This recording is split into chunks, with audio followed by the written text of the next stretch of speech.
ಬಂಡಾರ್ ಪ್ರಕಾಶನ್ ಮಸ್ಕಿ ಅವರು ಕಲ್ಯಾಣ ಕರ್ನಾಟಕದಲ್ಲಿ ಬಹಳ ವಿಶಿಷ್ಟವಾದ ಮತ್ತು ವಿನೂತನವಾದ ಕಾರ್ಯಕ್ರಮವನ್ನು ಆಯೋಜನೆ ಮಾಡಿಕೊಂಡಿದ್ದಾರೆ.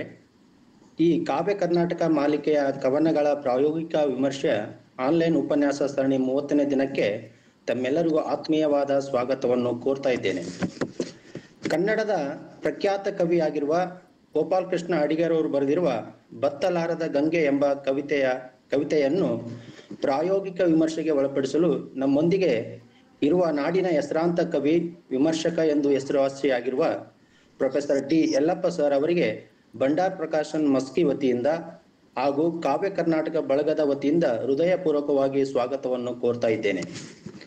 ಹಾಗೇನೆ ಈ ಆನ್ಲೈನ್ ಉಪನ್ಯಾಸ ಸರಣಿ ಕಾರ್ಯಕ್ರಮದಲ್ಲಿ ಭಾಗವಹಿಸಿದ ಎಲ್ಲ ಸಹೃದಯರಿಗೆ ಸ್ವಾಗತ ಕೋರ್ತಾ ಇದ್ದೇನೆ. ಸರ್ ಅವರ ಸಂಕ್ಷಿಪ್ತ ಪರಿಚಯ ತಮ್ಮೊಂದಿಗೆ ಹಂಚಿಕೊಳ್ಳಲು ನಾನು ಬಯಸ್ತಾ ಇದ್ದೇನೆ. ಪ್ರೊಫೆಸರ್ ಟಿ ಯಲ್ಲಪ್ಪ ಸರ್ ಅವರು ದಿನಾಂಕ 2/10/1970 ಬೆಂಗಳೂರು ಗ್ರಾಮಾಂತರ ಜಿಲ್ಲೆಯ ನಾರಾಯಣಪುರದಲ್ಲಿ ಜನಿಸಿದರು. ಸರ್ ಅವರು ಶಾಲಾ ದಿನಗಳಿಂದಲೇ ಕವಿತೆಯ ರಚನೆಯಲ್ಲಿ ಆಸಕ್ತಿ ಬೆಳೆಸಿಕೊಂಡು ಬಂದವರು. ಅನೇಕ ಕಾವ್ಯ ಸ್ಪರ್ಧೆಗಳಲ್ಲಿ ಬಹುಮಾನ ಪಡೆದ ಪ್ರತಿಭಾವಂತರು ಕೂಡ ಆಗಿದ್ದಾರೆ. ಪ್ರಸ್ತುತ ಬೆಂಗಳೂರಿನ KR ಪುರಂನಲ್ಲಿ ಸರ್ಕಾರಿ ಪ್ರಥಮ ದರ್ಜೆ ಕಾಲೇಜಿನ ಕನ್ನಡ ಸಹ ಪ್ರಾಧ್ಯಾಪಕರಾಗಿ ಕಾರ್ಯವನ್ನು ನಿರ್ವಹಿಸುತ್ತಿದ್ದಾರೆ. ಕವಿತೆ, ಕತೆ, ವಿಮರ್ಶೆ, ಲೇಖನಗಳು ಹೀಗೆ ಅನೇಕ ಪ್ರಕಾರಗಳಲ್ಲಿ ಕೆಲಸವನ್ನು ಮಾಡ್ತಾ ಇದ್ದಾರೆ. ಇಂದಿಗೂ ರಾಜ್ಯದ ವಿವಿಧ ಕಡೆ ವಿಚಾರ ಸಂಕಿರಣದಲ್ಲಿ ಉಪನ್ಯಾಸ ನೀಡಿ ಕನ್ನಡ ಸಾಹಿತ್ಯ ಲೋಕದಲ್ಲಿ ಕುಸುಮಪ್ರಿಯ ಎಂಬ ಕಾವ್ಯನಾಮದಿಂದ ಚಿರಪರಿಚಿತರಾಗಿದ್ದಾರೆ. ಇವರ ಕವಿತೆಗಳು ಹಲವಾರು ಪಠ್ಯಪುಸ್ತಕಗಳಲ್ಲಿ ಸೇರ್ಪಡೆಗೊಂಡಿವೆ ಮತ್ತು ನಾಡಿನ ಬಹುತೇಕ ಪತ್ರಿಕೆಗಳಲ್ಲಿ ಇವರ ಕವಿತೆಗಳು ಪ್ರಕಟಗೊಂಡಿವೆ. ಇಂತಹ ಪ್ರತಿಭೆಯ ಗಣಿಯಾಗಿರುವಂತ ಪ್ರೊಫೆಸರ್ ಟಿ ಯಲ್ಲಪ್ಪ ಸರ್ ಅವರು ನಮ್ಮೊಂದಿಗಿರುವುದು ನಮಗೆ ಬಹಳ ಸಂತೋಷದ ಸಂಗತಿ ಅಂತ ನಾನು ಭಾವಿಸಿದ್ದೇನೆ. ಅವರು ಕೃತಿಗಳನ್ನು ನೋಡುವುದಾದರೆ ಕಡಲಿಗೆ ಕಲಿಸಿದ ದೀಪ, ಚಿಟ್ಟೆ ಮತ್ತು ಜೀವನಯಾನ, ನೆವಲಿಗೆ ಬಿದ್ದ ಕತ್ತಲ ಕನಸು, ಕಣ್ಣ ಕಪ್ಪೆಯ ಬೆಳಕು ಮತ್ತು 22ರ ಅಳಲು, ಲಲಿತ ಪ್ರಬಂಧ ಹೀಗೆ ಇತ್ಯಾದಿ ಕೃತಿಗಳನ್ನು ಕೂಡ ಹೊರತಂದಿದ್ದಾರೆ. ಅವರ ಸಾಹಿತ್ಯ ಸೇವೆಗೆ ಹಲವಾರು ಪ್ರಶಸ್ತಿ ಕೂಡ ಸಂದಿವೆ. ಕಡಲ ಕಲಸಿನ ದೀಪ ಕೃತಿಗೆ ರಾಜ್ಯ ಸಾಹಿತ್ಯ ಪುರಸ್ಕಾರ ಪ್ರಶಸ್ತಿ, JS ಶಿವರುದ್ರಪ್ಪನವರ ಕಾವ್ಯ ಪ್ರಶಸ್ತಿ, ಚನ್ನವೀರ್ ಕಣಿವಿ ಅವರ ಕಾವ್ಯ ಪ್ರಶಸ್ತಿ, ಹಾಗೆ ಚಿಟ್ಟೆ ಮತ್ತು ಜೀವನಯಾನ ಕೃತಿಗೆ VC ಕಾವ್ಯ ಪ್ರಶಸ್ತಿ ಹಾಗೂ ಹರಿಹರ ಕಾವ್ಯ ಪ್ರಶಸ್ತಿ ಕೂಡ ಸಂದಿವೆ. ಹೀಗೆ 10 ಹಲವು ಪ್ರಶಸ್ತಿ ಕೂಡ ಸರ್ ಅವರಿಗೆ ದೊರಕಿದ್ದು ನಮ್ಮೊಂದಿಗೆ ಇರುವುದು ಬಹಳ ಸಂತೋಷದ ಸಂಗತಿ. ಅದಕ್ಕಾಗಿ ಮತ್ತೊಮ್ಮೆ ಅವರಿಗೆ ಹೃದಯಪೂರ್ವಕವಾಗಿ ಈ ಕಾರ್ಯಕ್ರಮಕ್ಕೆ ಸ್ವಾಗತ ಕೋರುತ್ತಾ ಸರ್ ಅವರಿಗೆ ಮಾತನಾಡುವುದಕ್ಕೆ ಅನುವು ಮಾಡಿಕೊಡ್ತಾ ಇದ್ದೇನೆ. ಅದಕ್ಕಿಂತ ಮುಂಚೆ ತಮ್ಮೆಲ್ಲರಿಗೂ ಸೂಚನೆ ಏನೆಂದರೆ, ಮಧ್ಯದಲ್ಲಿ ಕೂಡ ಯಾರು ಮಾತನಾಡದೆ, ಕೊನೆಯಲ್ಲಿ ಅವರಿಗೆ ಪ್ರಶ್ನೆಗಳನ್ನು ಕೇಳುವುದಕ್ಕೆ ಅವಕಾಶವಿರುತ್ತೆ. ದಯಮಾಡಿ ಯಾರು ಮಾತನಾಡದೆ ತಮ್ಮ ಪ್ರಶ್ನೆಗಳು ಏನಾದ್ರೂ ಇದ್ರೆ ಕೊನೆಯಲ್ಲಿ ಕೇಳಬಹುದು. ಸರ್ ತಾವು ಮಾತನಾಡ್ಬೋದು ಸರ್. ನಮಸ್ತೆ.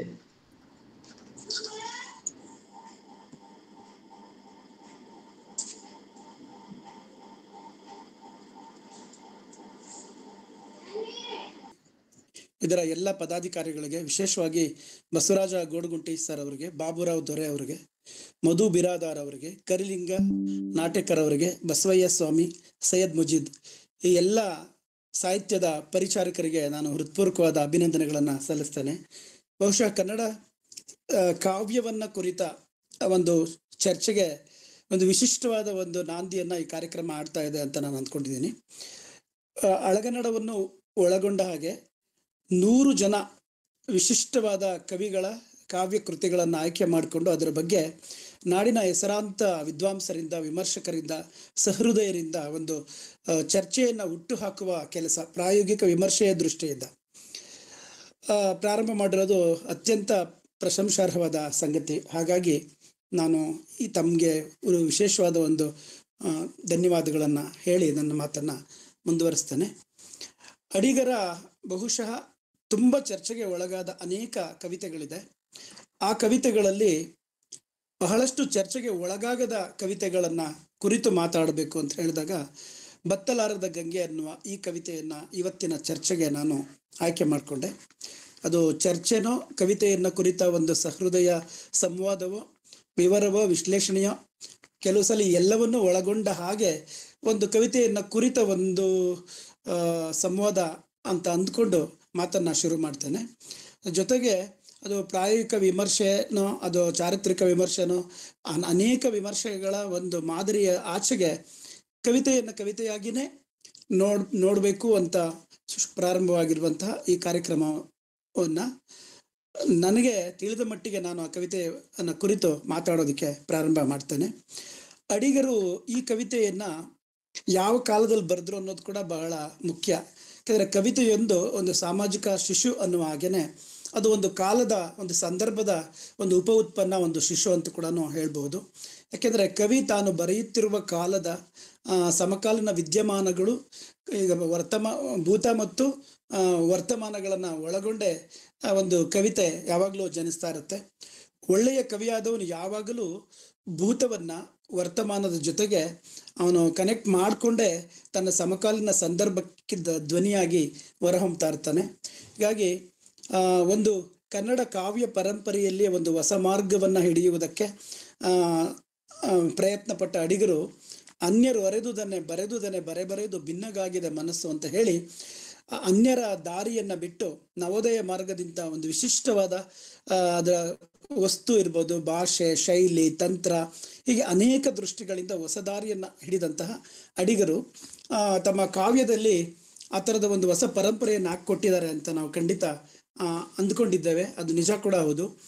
ಅಡಿಗರು ಈ ಕವಿತೆಯನ್ನ ಬರೆದಿರೋದು ಆಗಲೇ 50ರಿಂದ 80ರವರೆಗೆ ನವ್ಯದ ಒಂದು ಇಳಿಗಾಲದಲ್ಲಿ ಈ ಕವಿತೆಯನ್ನು ಅವರು ಬರೆದಿದ್ದಾರೆ. ನವ್ಯ ಕಾಲಘಟ್ಟದ ಪ್ರಾರಂಭದಲ್ಲಿ ಅಡಿಗರು ಬರೆದ ಕವಿತೆ ಮತ್ತು ಧೋರಣೆಯನ್ನು ಗಮನಿಸಿದ್ರೆ ಮತ್ತು ಈ ಕವಿತೆ ರಚನೆಯಾಗಿರುವ ಕಾಲಘಟ್ಟವನ್ನು ಗಮನಿಸಿದ್ರೆ ಈಗಾಗಲೇ ಆ ನವ್ಯದ ತುರ್ತು ಮತ್ತು ಆ ನವ್ಯದ ಪ್ರಖರವಾದ ದೃಷ್ಟಿಕೋನದಿಂದ ಆಚೆಗೆ ಬಂದು ಸಮಕಾಲೀನ ಸಂದರ್ಭದ ಸಾಮಾಜಿಕ ಪ್ರತಿಸ್ಪಂದನೆಗೆ ಮಿಡಿತಾ ಇದ್ದಂಥ ಕಾಲಘಟ್ಟದಲ್ಲಿ ಅಡಿಗರು ಈ ಕವಿತೆಯನ್ನು ಬರೆದಿದ್ದಾರೆ. ಅವರ ಈ 83ರಲ್ಲಿ ಅಂದರೆ 80ರಿಂದ 83ರವರೆಗಿನ ಅವಧಿಯಲ್ಲಿ ನಾನು ಬರೆದ ಕವಿತೆಗಳನ್ನು ಇಲ್ಲಿ ಸಂಕಲಿಸಿದ್ದೇನೆ ಅಂತೇಳಿನೇ ಮುನ್ನುಡಿಯಲ್ಲಿ ಅಡಿಗರು ಈ ಭಾವತರಂಗದ ಮುನ್ನುಡಿಯಲ್ಲಿ ಅವರು ಹೇಳ್ಕೊಂಡಿದ್ದಾರೆ. ಈಗಾಗಲೇ ಅಡಿಗರು ಈ ಕವಿತೆಯನ್ನು ಬರೆಯುವ ಸಂದರ್ಭಕ್ಕೆ ಅವರ ಮಹತ್ವದ ಕವಿತಾ ಸಂಕಲನಗಳೆಲ್ಲ ಪ್ರಕಟ ಆಗಿತ್ತು. ಭಾವತರಂಗ, ಕಟ್ಟುವೆವು ನಾವು, ನಡೆದು ಬಂದ ದಾರಿ, ಚಂಡೆಮದ್ದಳೆ, ಭೂಮಿಗೀತ, ವರ್ಧಮಾನ, ಇನ್ನು ಇದನ್ನು ಬಯಸಿರಲಿಲ್ಲ, ಮೂಲಕ ಮಹಾಶಯರು, ಈ ಎಲ್ಲ ಮಹತ್ತರವಾದ ಕಾವ್ಯ ಸಂಕಲನಗಳು ಪ್ರಕಟ ಆದ ನಂತರದಲ್ಲಿ ಆಗಾಗಲೇ ಕನ್ನಡದಲ್ಲಿ ಒಂದು ದಲಿತ ಬಂಡಾಯದ ಒಂದು ಎರ ಅಥವಾ ಯುಗ ಪ್ರಾರಂಭವಾಗಿ ಒಂದು ಸಂಚಲನವನ್ನೇ ಉಂಟು ಮಾಡಿದ್ದ ಕಾಲ ಕೂಡ ಅದಾಗಿತ್ತು. ಆ ಸಂದರ್ಭದಲ್ಲಿ ಕೂಡ ಅಡಿಗರು ಹೇಗೆ ತಮ್ಮ ಕಾವ್ಯದ ಕಸುಬನ್ನು ಮುಂದುವರಿಸಿದ್ರು ಅನ್ನೋದಕ್ಕೂ ಕೂಡ ಈ ಕವಿತೆ ನಮಗೆ ಒಂದು ಮಾದರಿ ಆಗತ್ತೆ. ಹೀಗಾಗಿ ಅವರ ನವ್ಯ ಕಾಲದ ಘಟ್ಟದಲ್ಲಿ ಬರೆದ ಆ ಎಲ್ಲ ಕವಿತೆಗಳನ್ನು ಪಕ್ಕಕ್ಕಿಟ್ಟು ಈ ಕವಿತೆಯನ್ನು ನೋಡಿದ್ರೆ ಸಾಮಾಜಿಕ ಅಂದರೆ ಯಾವಾಗಲೂ ಭೂತವನ್ನ ವರ್ತಮಾನದ ಜೊತೆಗೆ ಅಥವಾ ಪರಂಪರೆಯನ್ನು ವರ್ತಮಾನಕ್ಕೆ ಒಗ್ಗಿಸುತ್ತಾ ಅಥವಾ ಪರಂಪರೆ ಮತ್ತು ವರ್ತಮಾನಗಳನ್ನು ಮುಖಾಮುಖಿ ಆಗಿಸುತ್ತಾನೆ ಕವಿತೆಯನ್ನು ಬರೀತಾ ಬಂದಂಥ ಅಡಿಗರು ತಮ್ಮ ಬೆನ್ನ ಹಿಂದೆ ಇದ್ದಂಥ ದೊಡ್ಡ ಪರಂಪರೆಗೆ ಅಡಿಗರು ಯಾವ ರೀತಿ ಪ್ರತಿಸ್ಪಂದಿಸ್ತಾ ಇದ್ದಾರೆ ಅನ್ನೋದು ಕೂಡ ಈ ಕವಿತೆಯಿಂದ ನಾವು ಗ್ರಹಿಸಬಹುದಾದಂಥ ಇನ್ನೊಂದು ಆಯಾಮ ಅಂತ ಅಂದ್ಕೋಬಹುದು. ಹೀಗೆ 83ರಲ್ಲಿ ಬಿಡುಗಡೆಯಾದಂಥ ಈ ಅಡಿಗರ ಈ ಬತ್ತಲಾರದ ಗಂಗೆ ಕವಿತೆ ನಮ್ಮ ಗಂಗೆಗೆ ಅಥವಾ ಭಾರತದಲ್ಲಿ ಇರುವಂಥ ಒಂದು ಮುಖ್ಯವಾದ ಸ್ಥಾನ, ಅದರ ಪಾವಿತ್ರ್ಯತೆ ಇರ್ಬೋದು, ಅದರ ಪರಿಶುದ್ಧತೆ ಇರ್ಬೋದು, ಮತ್ತು ಇಡೀ ಒಂದು ಭಾರತೀಯ ಮತ್ತು ಕರ್ನಾಟಕದ ಸಂದರ್ಭದಲ್ಲಿ ಗಂಗೆಗೆ ಇರುವಂತಹ ಒಂದು ಅಸ್ಮಿತೆ ಅಂತ ಕರಿತೀವಲ್ಲ, ಐಡೆಂಟಿಟಿ, ಸೋಷಿಯಲ್ ಐಡೆಂಟಿಟಿ ಅಥವಾ ಕಲ್ಚರಲ್ ಐಡೆಂಟಿಟಿಯನ್ನು ಒಡೆದು ಅಥವಾ ಭಗ್ನಗೊಳಿಸಿ ಮತ್ತೆ ಹೊಸದಾಗಿ ಪುನರ್ ನಿರ್ಮಾಣ ಮಾಡುವಂಥ ಒಂದು ಕಾಲಘಟ್ಟದಲ್ಲಿ ಅಡಿಗರ ಆಲೋಚನೆಗಳಿರೋದನ್ನು ಕೂಡ ನಾವು ಇಲ್ಲಿ ಗಮನಿಸ್ತಾ ಇದ್ದೀವಿ. ಮೊದಲಿಗೆ ಕವಿತೆಯನ್ನು ಒಂದ್ಸರಿ ಓದ್ಬಿಟ್ಟು ನೇರವಾಗಿ ಚರ್ಚೆಗೆ ಬರ್ಬೋದು ಅಂತ ಅಂದ್ಕೋತೀನಿ. ಬತ್ತಲಾರದ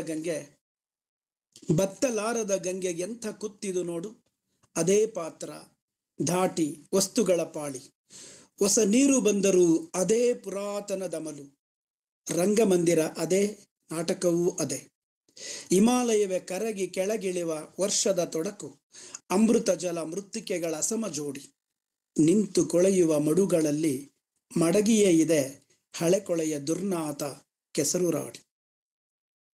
ಗಂಗಾಳ ತುಂಬ ಗಂಜಿಯನ್ನಿಟ್ಟು ಕೂತಿದ್ದಾಳೆ ಗಂಗಜ್ಜಿ ಅಂಗಾಂಗ ಸುಕ್ಕಿ ಸೊರಗಿ. ಮುಟ್ಟಲಾರಳು ತೊಟ್ಟು ಕಣ್ಣ ಮುಂದೆ ಕಟ್ಟಿದೆ ಅಲ್ಲಿ ಕುರುಕ್ಷೇತ್ರಗಳ ರುಂಡ ರಕ್ತವೇಣಿ. ಕುರುಕ್ಷೇತ್ರ ಚಾಚುತ್ತಲಿದೆ ದೇಶದುದ್ದಕ್ಕೂ, ಪಾತ್ರಗಳೇನೋ ಅವೇ, ಪಾತ್ರಧಾರಿಗಳು ಬೇರೆ ಬೇರೆ. ದುರ್ಯೋಧನನಿಗೆ ಯುಧಿಷ್ಠಿರ ವೇಷ, ಶಕುನಿಯೇ ಶ್ರೀಕೃಷ್ಣ, ಪಾರ್ಥನ ವೇಷ ಉತ್ತರನಿಗೆ. ಆಕಾಶಗಂಗೆಯಿಂದ ಅನಾಮತ್ತಾಗಿಲ್ಲಿ ಬಿದ್ದವರು, ಈ ಕಾಶಕ್ಕೆ ಸಿಕ್ಕಿದರೂ ಕಾಸೆಗಟ್ಟಿ ಕೊಳ್ಳಿ ದೆವ್ವಗಳಂತೆ ಮಿಂಚಿ ಮರೆಯಾದರು. ರಾಮ ಕೃಷ್ಣರು ಬುದ್ಧ ಮಹಾವೀರರು ಕರ್ಪೂರ ನುಡಿವತ್ತಿ ಉರಿದು ಹಿಂದೆ ಎಗರಿದರು. ಚಪ್ಪಾಳೆ ಬಿರುಗಾಳಿ ಎಲೆಗೆ ಸಿಕ್ಕಿ, ಚಪ್ಪಾಳೆ ಬಿರುಗಾಳಿ ಎಲೆಗೆ ಸಿಕ್ಕಿ ಬದ್ಧರಾದರು ಪುಸ್ತಕಗಳಲ್ಲಿ, ಜಯಂತಿ ಭಜಂತ್ರಿಗಳಲ್ಲಿ. ಅಮೂರ್ತರಾಗಿಯೂ ಮೂರ್ತಿಯಾಗುಳಿದರು. ಹೃದಯಗಳಲ್ಲಿ ಉದುಗಿದ ಅಂತರ್ಗಂಗೆ ತಳೆಬಿರಿದು ಬಿರುಕು ಬಿಟ್ಟಿರುವ ಧೂಳು. ದಡದ ಮೇಲಡರಿ ನಿಂತಿದ್ದ ವಿದ್ಯಾರಣ್ಯ ಬೆಂಗಾಡಾಗಿ ತೋಳ ಬೇತಾಳ ಧೂಳು.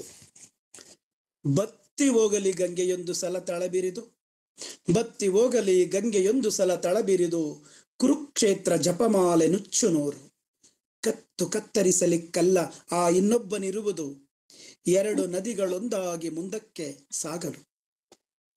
ಗಂಗೆ ಇಲ್ಲದ ಕಾಲದಲ್ಲಿ ತಡೆದುಡುಕಿದ ಭಗೀರಥನ ಸಂಕಲ್ಪ ಬಲದ ಅಸಂಖ್ಯಾತರಿಲ್ಲಿ ಬಂದೇ ಬರುವರು. ದೇವಗಂಗೆಯ ನೇರ ಹೃದಯದ ಅಂತರ್ಗಂಗೆ ತುಂಬಿ ಚೆಲ್ಲಿ, ದಡದಲ್ಲಿ ಮತ್ತೆ ವಿದ್ಯಾರಣ್ಯ ಧರ್ಮಕ್ಷೇತ್ರ ಚಿಗುರುವುದು ಚಿಗಿಯುವುದು ಮುಗಿಲ ಕಡೆಗೆ. ಕನಸೆ ಕನಸೆ ಕಲ್ಪನೆಯೇ ಇಲ್ಲವಾದರೇನಿದೆ ಇಲ್ಲಿ, ಕಣ್ಣು ಕೀಳುವ ಸೂಚಿ ಕೊಲ್ಲುವ ಬಡಿಗೆ. ಇದು ಕವಿತೆಯ ಒಂದು ಪಾಠ. ಈ ಬತ್ತಲಾಗರದ ಗಂಗೆ ಶೀರ್ಷಿಕೆಯ ಆಶಯವೇ ಗಂಗೆ ಒಂದು ಸಲ ಬತ್ತಿ ಹೋಗಬೇಕೆಂಬುದಾಗಿದೆ. ಗಂಗೆ ಭಾರತೀಯ ಸಂಸ್ಕೃತಿಯಲ್ಲಿ ಒಂದು ಜೀವ ನದಿಯಾಗಿ ಹೆಸರು ಮಾಡಿರುವಂತಹ ನದಿ. ಇದು ತನ್ನ ಪಾರಂಪರಿಕವಾದ ಶುಚಿತ್ವಗಳಿಂದ ನಮ್ಮ ಸಾಂಸ್ಕೃತಿಕ ಪ್ರತಿನಿಧಿಯೂ ಹೌದು. ಆದರೆ ಇಂತಹ ಜೀವಂತವಾಗಿ ಹರಿತಾ ಇರುವ ನದಿಗೆ ಬಂದಿರುವ ಕುತ್ತು ಅಂತಂದ್ರೆ ಅದು ತನ್ನ ಪಾತ್ರ ಧಾಟಿ ವಸ್ತುಗಳ ಪಾಳಿಯನ್ನ ಸ್ವಲ್ಪ ಕೂಡ ಬದಲಾಯಿಸದೇ ಇರೋದು, ಹಾಗೂ ತನ್ನ ಪುರಾತನದ ಅಮಲಿನಲ್ಲಿ ವಸತಿಗೆ ಮೈತೆರೆದುಕೊಳ್ಳದ ಈ ಸಂಪ್ರದಾಯ ಶರಣತೆಯಿಂದ ಬತ್ತಲಾರದ ಗಂಗೆಗೆ ಒಂದು ಕುತ್ತು ಬಂದಿರೋದನ್ನ ಮೊದಲನೇ ಭಾಗದಲ್ಲಿ ನಾವು ನೋಡ್ತಾ ಇದ್ದೀವಿ. ಈ ಒಂದು ಜೀವಂತ ಸಂಸ್ಕೃತಿ ವಸತರೊಂದಿಗೆ ಸೇರಿಯೂ ಕೂಡ ತನ್ನ ಅನನ್ಯತೆಯನ್ನ ಉಳಿಸಿಕೊಂಡು ಸಾತತ್ಯವನ್ನ ಕಾಪಾಡಿಕೊಳ್ಳುವುದರಲ್ಲಿ ಅದರ ಅಸ್ತಿತ್ವ ಇರುತ್ತೆ. ಒಂದು ಜೀವ ನದಿಯಾದ ಗಂಗಾ ನದಿಯ ಲಕ್ಷಣವು ಇದೇನೇ ಆಗಬೇಕು. ಆದರೆ ಇಲ್ಲಿ ಅದಾಗಿಲ್ಲ. ಹಿಮಾಲಯವೇ ಕರಗಿ ಕೆಳಗಿಳಿದ ವರ್ಷದ ತೊಡಕು, ಅಮೃತ ಜಲ ಮೃತ್ತಿಕೆಗಳ ಅಸಮ ಜೋಡಿ, ನಿಂತು ಕೊಳೆಯುವ ಮಡುಗಳಲ್ಲಿ ಮಡಗಿಯೇ ಇದೆ ಹಳೆ ಕೊಳೆಯ ದುರ್ನಾತ ಕೆಸರು ರಾಡಿ. ನಮ್ಮ ಸಂಸ್ಕೃತಿಯ ಪ್ರತಿನಿಧಿಯಾದ ಗಂಗೆಯ ಲಕ್ಷಣಗಳನ್ನ ಹೇಳ್ತಾನೆ ಸನಾತನ ವೈದಿಕ ಸಂಸ್ಕೃತಿಯ ಅಂತರಂಗದ ಕೊಳಕು ರಾಡಿಗಳನ್ನ ಬಹಿರಂಗ ಮಾಡುವ ಕಾರ್ಯ ಈ ಕವಿತೆಯಲ್ಲಿ ನಡೀತಾ ಇದೆ. ಗಂಗೆಯಲ್ಲಿ ಈ ಮುಕ್ತಿ ಶಿಖರವಾದ ಹಿಮಜಲವೇ ಕರಗಿ ಸೇರ್ತಾ ಇದ್ರೂ ಕೂಡ ಅದು ತನ್ನ ಪಾವಿತ್ರ್ಯವನ್ನ ಉಳಿಸಿಕೊಂಡಿಲ್ಲ. ನಿಂತು ಕೊಳೆಯುವ ಅದರ ಮಡುಗಳಲ್ಲಿ ಹಳೆ ಕೊಳೆಯ ದುರ್ನಾತ ಕೆಸರು ರಾಡಿ ತಳಕ್ಕೆ ಅಂಟಿರೋದ್ರಿಂದ ಅದೊಂದು ಮುಕ್ತಿಯನ್ನ ಒದಗಿಸುವ ನದಿಯಾಗಿ ಉಳಿದಿಲ್ಲ. ಅದು ಅದರಲ್ಲಿ ಮಿಂದರೆ ಮುಕ್ತಿ ದೊರಕುತ್ತೆ ಅನ್ನುವ ಅಂತ ನಂಬಲಾಗಿರುವ ನಂಬಿಕೆಯನ್ನ ಈ ನದಿ ಹುಸಿಗೊಳಿಸ್ತಾ ಇದೆ. ಅದರಲ್ಲಿ ಮಿಂದರೆ ಈಗ ಮುಕ್ತಿ ಇರಲಿ ತುರಿ ಗಜ್ಜಿಯೇ ಬರಬಹುದು ಅನ್ನುವ ಒಂದು ವ್ಯಂಗ್ಯವೂ ಕೂಡ ಈ ಒಂದು ಸಾಲುಗಳಲ್ಲಿ ಇರೋದನ್ನ ನಾವು ಗಮನಿಸಬಹುದು. ಈ ಪುರಾತನವಾದ ಗಂಗೆಯನ್ನ ಕವಿ ಗಂಗಜ್ಜಿ ಅಂತ ಕರೆದಿರೋದು ಬಹಳ ಅರ್ಥಪೂರ್ಣವಾಗಿ ಅನಿಸ್ತಾ ಇದೆ. ಅವಳು ಈ ಗಂಗಜ್ಜಿ ಗಂಗಾಳದ ತುಂಬ ಗಂಜಿಯನ್ನ ಇಟ್ಕೊಂಡು ಕೂತಿದ್ದಾಳೆ. ಗಂಗಾಳ ಅಂದ್ರೆ ಒಂದು ತಟ್ಟೆ, ಅದು ಗಂಗಾಳದ ತುಂಬ ಗಂಜಿಯನ್ನ ಇಟ್ಟುಕೊಂಡು ಅಂಗಾಂಗ ಸುಕ್ಕಿ ಸೊರಗಿ ಒಂದು ತೊಟ್ಟು ಗಂಜಿಯನ್ನ ಮುಟ್ಟದೆ ಚಿಂತಾಕ್ರಾಂತಳಾಗಿ ಕುಳಿತಿರುವ ಗಂಗಜ್ಜಿಯ ಚಿತ್ರ ನಿಜಕ್ಕೂ ಅದು ಹೃದಯ ವಿದ್ರಾವಕವಾಗಿದೆ. ಅವಳು ಹಿಡಿದಿರುವ ಈ ಗಂಜಿ ಇದೆಯಲ್ಲ, ಅದು ಈ ಸಂಸ್ಕೃತಿಯ ಒಂದು ಪೋಷಕಾಂಶವಾಗಿ ಕೂಡ ಕಾಣಿಸ್ತಾ ಇದೆ. ಇಂತಹ ಗಂಗಜ್ಜಿ ಅವಳು ಈ ರೀತಿ ಗಂಗಾಳದಲ್ಲಿ ಗಂಜಿಯನ್ನ ಇಟ್ಟುಕೊಂಡು ಒಂದು ತೊಟ್ಟು ಗಂಜಿಯನ್ನು ಕೂಡ ಮುಟ್ಟದೆ ಚಿಂತಾಕ್ರಾಂತಳಾಗಿ ಕುಳಿತಿರುವುದಕ್ಕೆ ಕಾರಣ ಅವಳ ಕಣ್ಣು ಮುಂದೆ ಕಟ್ಟಿದಂತಿರುವಂತಹ ಒಂದು ಕುರುಕ್ಷೇತ್ರಗಳ ರುಂಡ ರಕ್ತವೇಣಿಯಿಂದ ಅವಳು ತತ್ತರಿಸಿ ಹೋಗಿದ್ದಾಳೆ. ಈ ಗಂಗಜ್ಜಿ ಮುಂದೆ ಈ ಕುರುಕ್ಷೇತ್ರಗಳ ಒಂದು ಫ್ಲಾಶ್ ಬ್ಯಾಕ್ ಅಥವಾ ಸ್ಮರಣೆ ಅವಳ ಕಣ್ಮುಂದೆ ಹಾದು ಹೋಗ್ತಾ ಇರೋದು ಕೂಡ ಗಂಗಾಳದಲ್ಲಿ ಇಟ್ಟುಕೊಂಡಿರುವಂತಹ ಗಂಜಿಯನ್ನ ಒಂದು ತೊಟ್ಟು ಕೂಡ ಮುಟ್ಟದೆ ಚಿಂತಾಕ್ರಾಂತಳಾಗಿ ಕುಳಿತಿರುವುದಕ್ಕೆ ಒಂದು ಕಾರಣವನ್ನು ಒದಗಿಸ್ತಾ ಇದೆ. ಹೀಗೆ ಶಾಂತಿ ಮತ್ತು ಸಂಯಮಗಳಿಗೆ ಹೆಸರಾಗಿದ್ದಂತಹ ಭಾರತೀಯ ಸಂಸ್ಕೃತಿಯಲ್ಲಿ ದೇಶದುದ್ದಕ್ಕೂ ಚಾಚ್ತಾ ಇರುವಂತಹ ಈ ಹಿಂಸೆ, ಕೊಲೆ, ರಕ್ತಪಾತಗಳನ್ನ ಕಂಡು ಅವಳು ಭಯಭೀತವಾಗಿದ್ದಾಳೆ. ಯಾವ ಸಂಸ್ಕೃತಿಯನ್ನು ನಾವು ತುಂಬಾ ಶಾಂತಿ, ಸೌಹಾರ್ದತೆ, ಈ ತರ ಒಂದು ಆದರ್ಶಗಳಿಗೆ ಮಾದರಿ ಅಂತ ಅಂದ್ಕೊಂಡಿದ್ದೀವೋ, ಆ ಸಂಸ್ಕೃತಿಯಲ್ಲಿ ಈ ತರದ ಒಂದು ನಡೆಯಬಾರದ ಘಟನೆಗಳನ್ನ ನಡೀತಾ ಇರೋದನ್ನ ಕುರುಕ್ಷೇತ್ರ ಅನ್ನುವ ಒಂದು ಘಟನೆಯ ಮುಖಾಂತರ ಕವಿ ಅದನ್ನು ನೆನಪಿಸ್ತಾ ಇದ್ದಾರೆ. ಯಾಕೆ ಅಂದ್ರೆ ಕುರುಕ್ಷೇತ್ರ ಚಾಚುತ್ತಲಿದೆ ದೇಶದುದ್ದಕ್ಕೂ. ಅದು ಮಹಾಭಾರತದಲ್ಲಿ ನಡೆದ ಕುರುಕ್ಷೇತ್ರ ಮಾತ್ರ ಅಲ್ಲ, ಸಮಕಾಲೀನ ಸಂದರ್ಭದ ವಾಸ್ತವಿಕ ಪ್ರಕ್ಷುಬ್ಧತೆಯನ್ನ ಕೂಡ ಈ ಕುರುಕ್ಷೇತ್ರ ದೇಶದುದ್ದಕ್ಕೂ ಚಾಚುತ್ತಲಿದೆ. ಕುರುಕ್ಷೇತ್ರ ಪಾತ್ರಗಳೇನೋ ಅವೇ, ಪಾತ್ರಧಾರಿಗಳು ಬೇರೆ ಬೇರೆ. ದುರ್ಯೋಧನನಿಗೆ ಯುಧಿಷ್ಠಿರ ವೇಷ, ಶಕುನಿಯೇ ಶ್ರೀಕೃಷ್ಣ, ಪಾರ್ಥನ ವೇಷ ಉತ್ತರನಿಗೆ. ಈ ಕವಿತೆಯ ಪ್ರಾರಂಭದಲ್ಲಿ ಗಂಗಾ ನದಿಯ ಪಾತ್ರ ಬದಲಾಯಿಸದ ಅದರ ಜಾಡನ್ನ ವಿವರಿಸಿದ್ರೆ, ನದಿ ತನ್ನ ಪಾತ್ರವನ್ನ ಬದಲಾಯಿಸದ ಜಾಡನ್ನ ವಿವರಿಸಿದ್ರೆ, ಕವಿತೆಯ ಈ ಭಾಗದಲ್ಲಿ ಸಂಸ್ಕೃತಿಯ ಒಳಗೆ ನಡೀತಾ ಇರುವಂತಹ ಅಥವಾ ನಡೆದ ಮೌಲ್ಯಗಳ ಅಥವಾ ವ್ಯಕ್ತಿತ್ವಗಳ ತಿರುಗು ಮರುಗು, ಚಾರಿತ್ರಿಕವಾದ ಸತ್ಯದ ಅನಾವರಣವನ್ನ ಹೇಳಲಾಗ್ತಾ ಇದೆ. ಪಾಂಡವರು ಪ್ರತಿಪಾದಿಸಿದಂತಹ ಧರ್ಮ, ಶೌರ್ಯ, ತ್ಯಾಗ, ವೀರ ಅಥವಾ ಈ ಸುಕೋಮಲತೆಗಳ ಮೌಲ್ಯಗಳೆಲ್ಲ ಈ ಸಂಸ್ಕೃತಿಯಲ್ಲಿ ಕೌರವರ ಮೌಲ್ಯಗಳಾಗಿ ತಮ್ಮ ಪಾತ್ರವನ್ನ ಇಲ್ಲಿ ಬದಲಾಯಿಸಿಕೊಂಡಿವೆ. ದುರ್ಯೋಧನನು ಧರ್ಮರಾಯನ ಪಾತ್ರವನ್ನು ವಹಿಸಿರುವ ಚಿತ್ರಣದಿಂದ ಅನ್ಯಾಯ, ಮೋಸ, ಧರ್ಮಗಳು ಧರ್ಮದ ವೇಷವನ್ನ ತೊಟ್ಟಿರುವಂತಹ ವಾಸ್ತವವನ್ನ, ದುರಂತ ವಾಸ್ತವವನ್ನ ಇದು ಧ್ವನಿಸ್ತಾ ಇದೆ. ಯುಗ ಪುರುಷನಾಗಿ ಹಾಗೂ ಧರ್ಮ ಸಂಸ್ಥಾಪನಾಚಾರ್ಯನಾಗಿ ಮೆರೆದ ಕೃಷ್ಣನ ವೇಷವನ್ನ ಶಕುನಿ ಹಾಕಿರೋದು ಸಹ ಈ ಸಂಸ್ಕೃತಿಯ ಒಳಗೇ ಆದ ಒಂದು ಮೌಲ್ಯಗಳ ಪಲ್ಲಟ ಅಥವಾ ಅಪಮೌಲ್ಯಗಳಾಗಿ ಪಾತ್ರ ಬದಲಾಯಿಸಿರೋದನ್ನ ವಿಡಂಬಿಸಲಾಗ್ತಾ ಇದೆ. ಇನ್ನೂ ಒಂದು ದುರಂತದ ಸಂಗತಿ ಏನು ಅಂತಂದ್ರೆ, ಮಹಾ ಏಡಿಯು ಪುಕ್ಕಲುತನದವನು ಆದ ಉತ್ತರನು ಅರ್ಜುನನ ವೇಷವನ್ನ ತೊಟ್ಟಿರೋದ್ರಿಂದ ಹೇಡಿತನ, ಶೌರ್ಯದ ಮುಖವಾಡ ಧರಿಸಿ ಈ ಮೆರಿತಾ ಇರುವಂತಹ ಸಾಂಸ್ಕೃತಿಕವಾದ ಅಧಪತನವನ್ನ ಕೂಡ ಈ ಪಾತ್ರಗಳ ಬದಲಾವಣೆ ಇಂದ ವಿಡಂಬಿಸಲಾಗ್ತಾ ಇರೋದನ್ನು ನಾವು ನೋಡ್ಬೋದು. ಆಕಾಶಗಂಗೆಯಿಂದ ಅನಾಮತ್ತಾಗಿ ಇಲ್ಲಿ ಬಿದ್ದವರು ಈ ಕಾಶಕ್ಕೆ ಸಿಕ್ಕಿದರೂ ಕಾಸೆಗಟ್ಟಿ ಕೊಳ್ಳಿದೆವ್ವಗಳಂತೆ ಮಿಂಚಿ ಮರೆಯಾದರು. ರಾಮಕೃಷ್ಣರು ಬುದ್ಧ ಮಹಾವೀರರು ಕರ್ಪೂರ ನುಡಿ ಹೊತ್ತಿ ಉರಿದು ಹಿಂದೆಗೆ ಗೆರೆದರು. ಚಪ್ಪಾಳೆ ಬಿರುಗಾಳಿ ಅಲೆಗೆ ಸಿಕ್ಕಿ ಬದ್ಧರಾದರು ಪುಸ್ತಕಗಳಲ್ಲಿ, ಜಯಂತಿ ಭಜಂತ್ರಿಗಳಲ್ಲಿ, ಅಮೂರ್ತರಾಗಿಯೂ ಮೂರ್ತರಾಗಿ ಉಳಿದರು. ಹೀಗೆ ಆಕಾಶಗಂಗೆಯಿಂದ ಅನಾಮತ್ತಾಗಿ ಬಂದ ದೇವಮಾನವರು ಅಂತಂದ್ಕೊಂಡು ಮಾನವಾತೀತ ಚೇತನ ಉಳ್ಳವರು ಅಂತ ಭಾವಿಸಲಾದ ಈ ಸಂಸ್ಕೃತಿಯ ಆದರ್ಶ ಪುರುಷರು ಈ ಸಂಸ್ಕೃತಿಯ ಸೆಳವಿಗೆ ಕಚ್ಚೆ ಕಟ್ಟಲಾಗದೆ ಕೊಳ್ಳಿದೆವ್ವಗಳ ಹಾಗೆ ಮಿಂಚಿ ಮರೆಯಾಗಿದ್ದಾರೆ.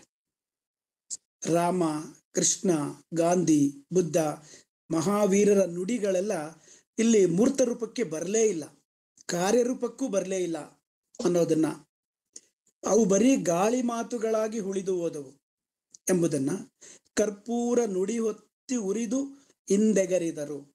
ಕರ್ಪೂರ ನುಡಿ ಹೊತ್ತಿ ಉರಿದು ಹಿಂದೆಗರಿದರು ಅನ್ನುವ ಈ ಸಾಲು ಸೂಚಿಸ್ತಾ ಇದೆ. ಹೀಗೆ ಆದರೆ ಬೋಧನೆಗೆಯಲ್ಲಿ ಮಾತ್ರ ಮಹಾಪುರುಷರನ್ನ ಕೊಂಡಾಡುತ್ತಾ ಆಚರಣೆಗಳಲ್ಲಿ ಅವರನ್ನ ದೂರ ಇಡುವಂತಹ ಒಂದು ವ್ಯಂಗ್ಯವನ್ನ ಈ ಸಾಲು ಸೂಚಿಸ್ತಾ ಇದೆ. ಅಂತಹ ಮಹಾಪುರುಷರು ಸಹ ಈ ಚಪ್ಪಾಳೆಗಳ ಬಿರುಗಾಳಿ ಅಲೆಯಲ್ಲಿ ಕಳೆದು ಹೋದರು.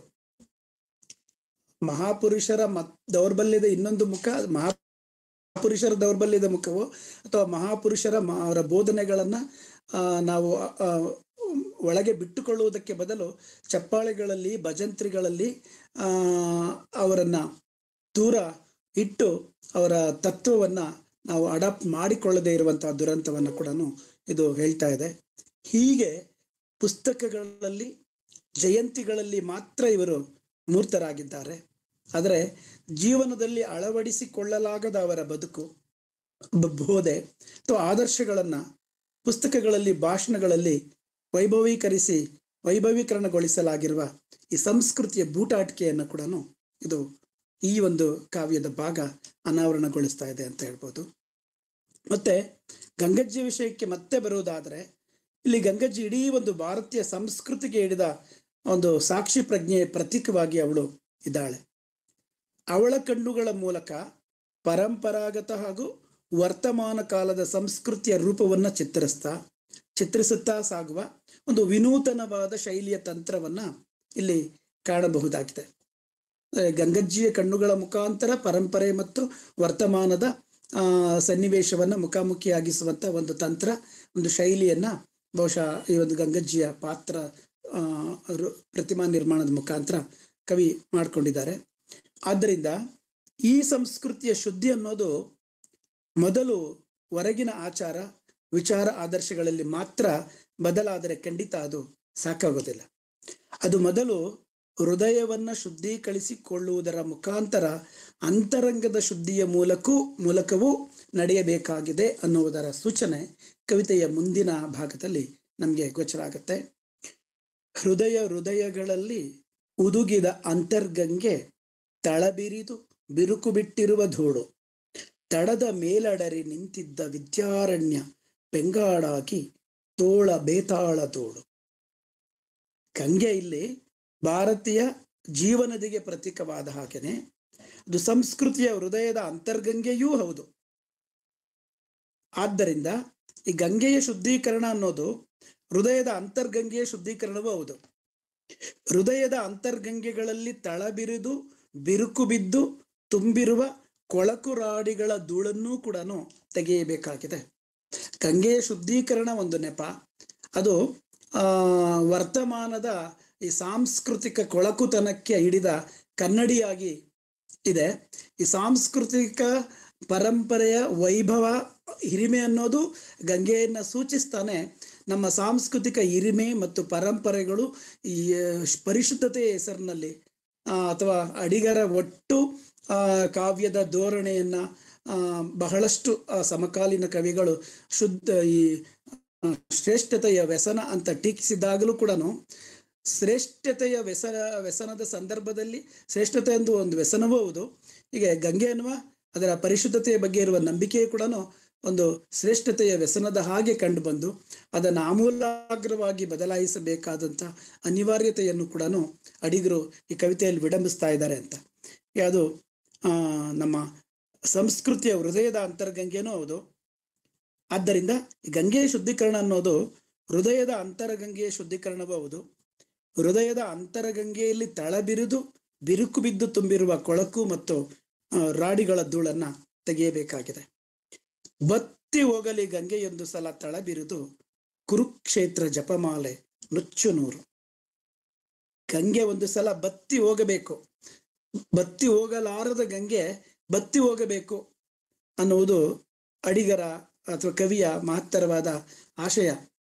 ಈಗಾಗಲೇ ಬಹಳಷ್ಟು ಜನ ವಿಮರ್ಶಕರು ಗುರುತಿಸುವ ಹಾಗೆ ಅದೊಂದು ಶಾಪ ಅದಕ್ಕೆ ಗಂಗೆಗೆ ಶಾಪ ಕೊಡುವಾಗೆ ಬತ್ತಿ ಹೋಗ್ಬೇಕು ಒಂದ್ಸಲ ಅನ್ನುವ ಹಾಗೇನೆ ಅಡಿಗರು ಇದನ್ನ ಹೇಳ್ತಾ ಇದ್ದಾರೆ ಅಂತ. ಅಡಿಗರಂತ ಎದೆಗಾರಿಕೆಯುಳ್ಳ ಕವಿಗೆ ಮಾತ್ರ ಈ ತರದ ನಮ್ಮ ಪರಂಪರೆಯ ಸಂಸ್ಕೃತಿಯ ಒಂದು ಪ್ರತೀಕವಾಗಿರುವಂತ ಗಂಗಾ ನದಿಯನ್ನ ಬತ್ತಿ ಹೋಗಲಿ ಅಂತ ಹೇಳುವಂತ ಆ ಒಂದು ದಿಲ್ ಅಥವಾ ತಾಕತ್ ಅಂತ ಕರಿತೀವಲ್ಲ, ಎದೆಗಾರಿಕೆ, ಈ ತರದ ಅಡಿಗರಂತ ಕವಿಗೆ ಇದು ಸಾಧ್ಯವಾಗುವ ಮಾತು. ಇಡೀ ಸಂಸ್ಕೃತಿಯನ್ನೇ ಮತ್ತೊಂದು ಸಲ ತಳಮುಟ್ಟ ಶುದ್ಧೀಕರಣಕ್ಕೆ ಒಳಪಡಿಸಬೇಕು ಅನ್ನುವ ನಿಲುವು ಅಡಿಗರದು. ಶುದ್ಧೀಕರಣ ಅಂತಂದ್ರೆ ಇರೋದೆಲ್ಲವನ್ನ ಬಿಸಾಕಿ ಬಿಡುವುದು ಅಥವಾ ವರ್ಜಿಸುವುದು ಅಂತ ಏನು ಅಲ್ಲ. ಇರುವುದರ ಜೊತೆಗೆ ಬಂದು ಸೇರಿಕೊಂಡಿರುವ ಅನಾವಶ್ಯಕವಾದದ್ದನ್ನ ನಾಶಪಡಿಸಿ ನಮ್ಮತನಕ್ಕೆ ಅಥವಾ ನಮ್ಮದರ ಅನನ್ಯತೆಗೆ ಧಕ್ಕೆಯಾಗದ ಹಾಗೆ ಒಂದು ಮಾರ್ಪಾಟು ಅಂತ ಅರ್ಥ. ಇರುವುದರ ಜೊತೆಗೆ ಬಂದು ಸೇರಿಕೊಂಡಿರುವ ಅನಾವಶ್ಯಕವಾದವನ್ನು ನಾಶಪಡಿಸಿ ನಮ್ಮದರ ಅನನ್ಯತೆಗೆ ಧಕ್ಕೆಯಾಗದ ರೀತಿಯಲ್ಲಿ ಮಾರ್ಪಾಟು ಮಾಡಿಕೊಳ್ಳುವುದು ಅನ್ನುವ ಅರ್ಥದಲ್ಲಿ ಈ ಶುದ್ಧೀಕರಣ ನಡೀಬೇಕಾಗಿದೆ. ಆಗ ಪಾತ್ರ ಬದಲಾಯಿಸಿ ಸತ್ಯದ ಮುಖವಾಡ ಧರಿಸಿರುವ ಅಸತ್ಯದ ಕೌರವ ಶಕ್ತಿಗಳನ್ನ ನುಚ್ಚುನೂರು ಮಾಡಬಹುದು ಅನ್ನುವ ಒಂದು ಸಾಧ್ಯತೆಯನ್ನ ಕೂಡ ಈ ಕವಿತೆ ನಮಗೆ ತೋರಿಸ್ತಾ ಇದೆ.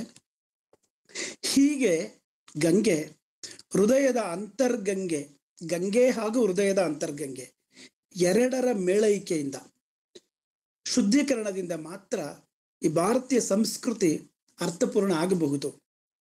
ಗಂಗೆ ಇಲ್ಲದ ಕಾಲದಲ್ಲಿ ಗಂಗೆಯನ್ನ ತಡೆದು ಹುಡುಕಿ ಭೂಮಿಗೆ ತಂದು ಜನರ ಬದುಕಿಗೆ ತಂಪನ್ನ ಎರೆದಂತಹ ಆಗಮನ ಈ ಭೂಮಿಯ ಮೇಲೆ ಅಸಂಖ್ಯಾತ ಸಂಖ್ಯೆಯಲ್ಲಿ ಆಗುತ್ತದೆ ಅನ್ನುವ ಆಶಾವಾದ ಕವಿ ಅಡಿಗರ್ದು. ಒಬ್ಬ ಭಗೀರಥ ಆವಾಗ ದೇವಗಂಗೆಯನ್ನ ಭೂಮಿಗೆ ತಂದು ಜನರ ಬದುಕಿಗೆ ತಂಪನ್ನ ಎರೆದ. ಆದರೆ ಕವಿಯ ಭವಿಷ್ಯ ಆಶಾವಾದ ಹೇಗಿದೆ ಅಂದ್ರೆ ಅನೇಕ ಭಗೀರಥರು ಇಲ್ಲಿ ಹುಟ್ಟಿ ಬರ್ತಾರೆ.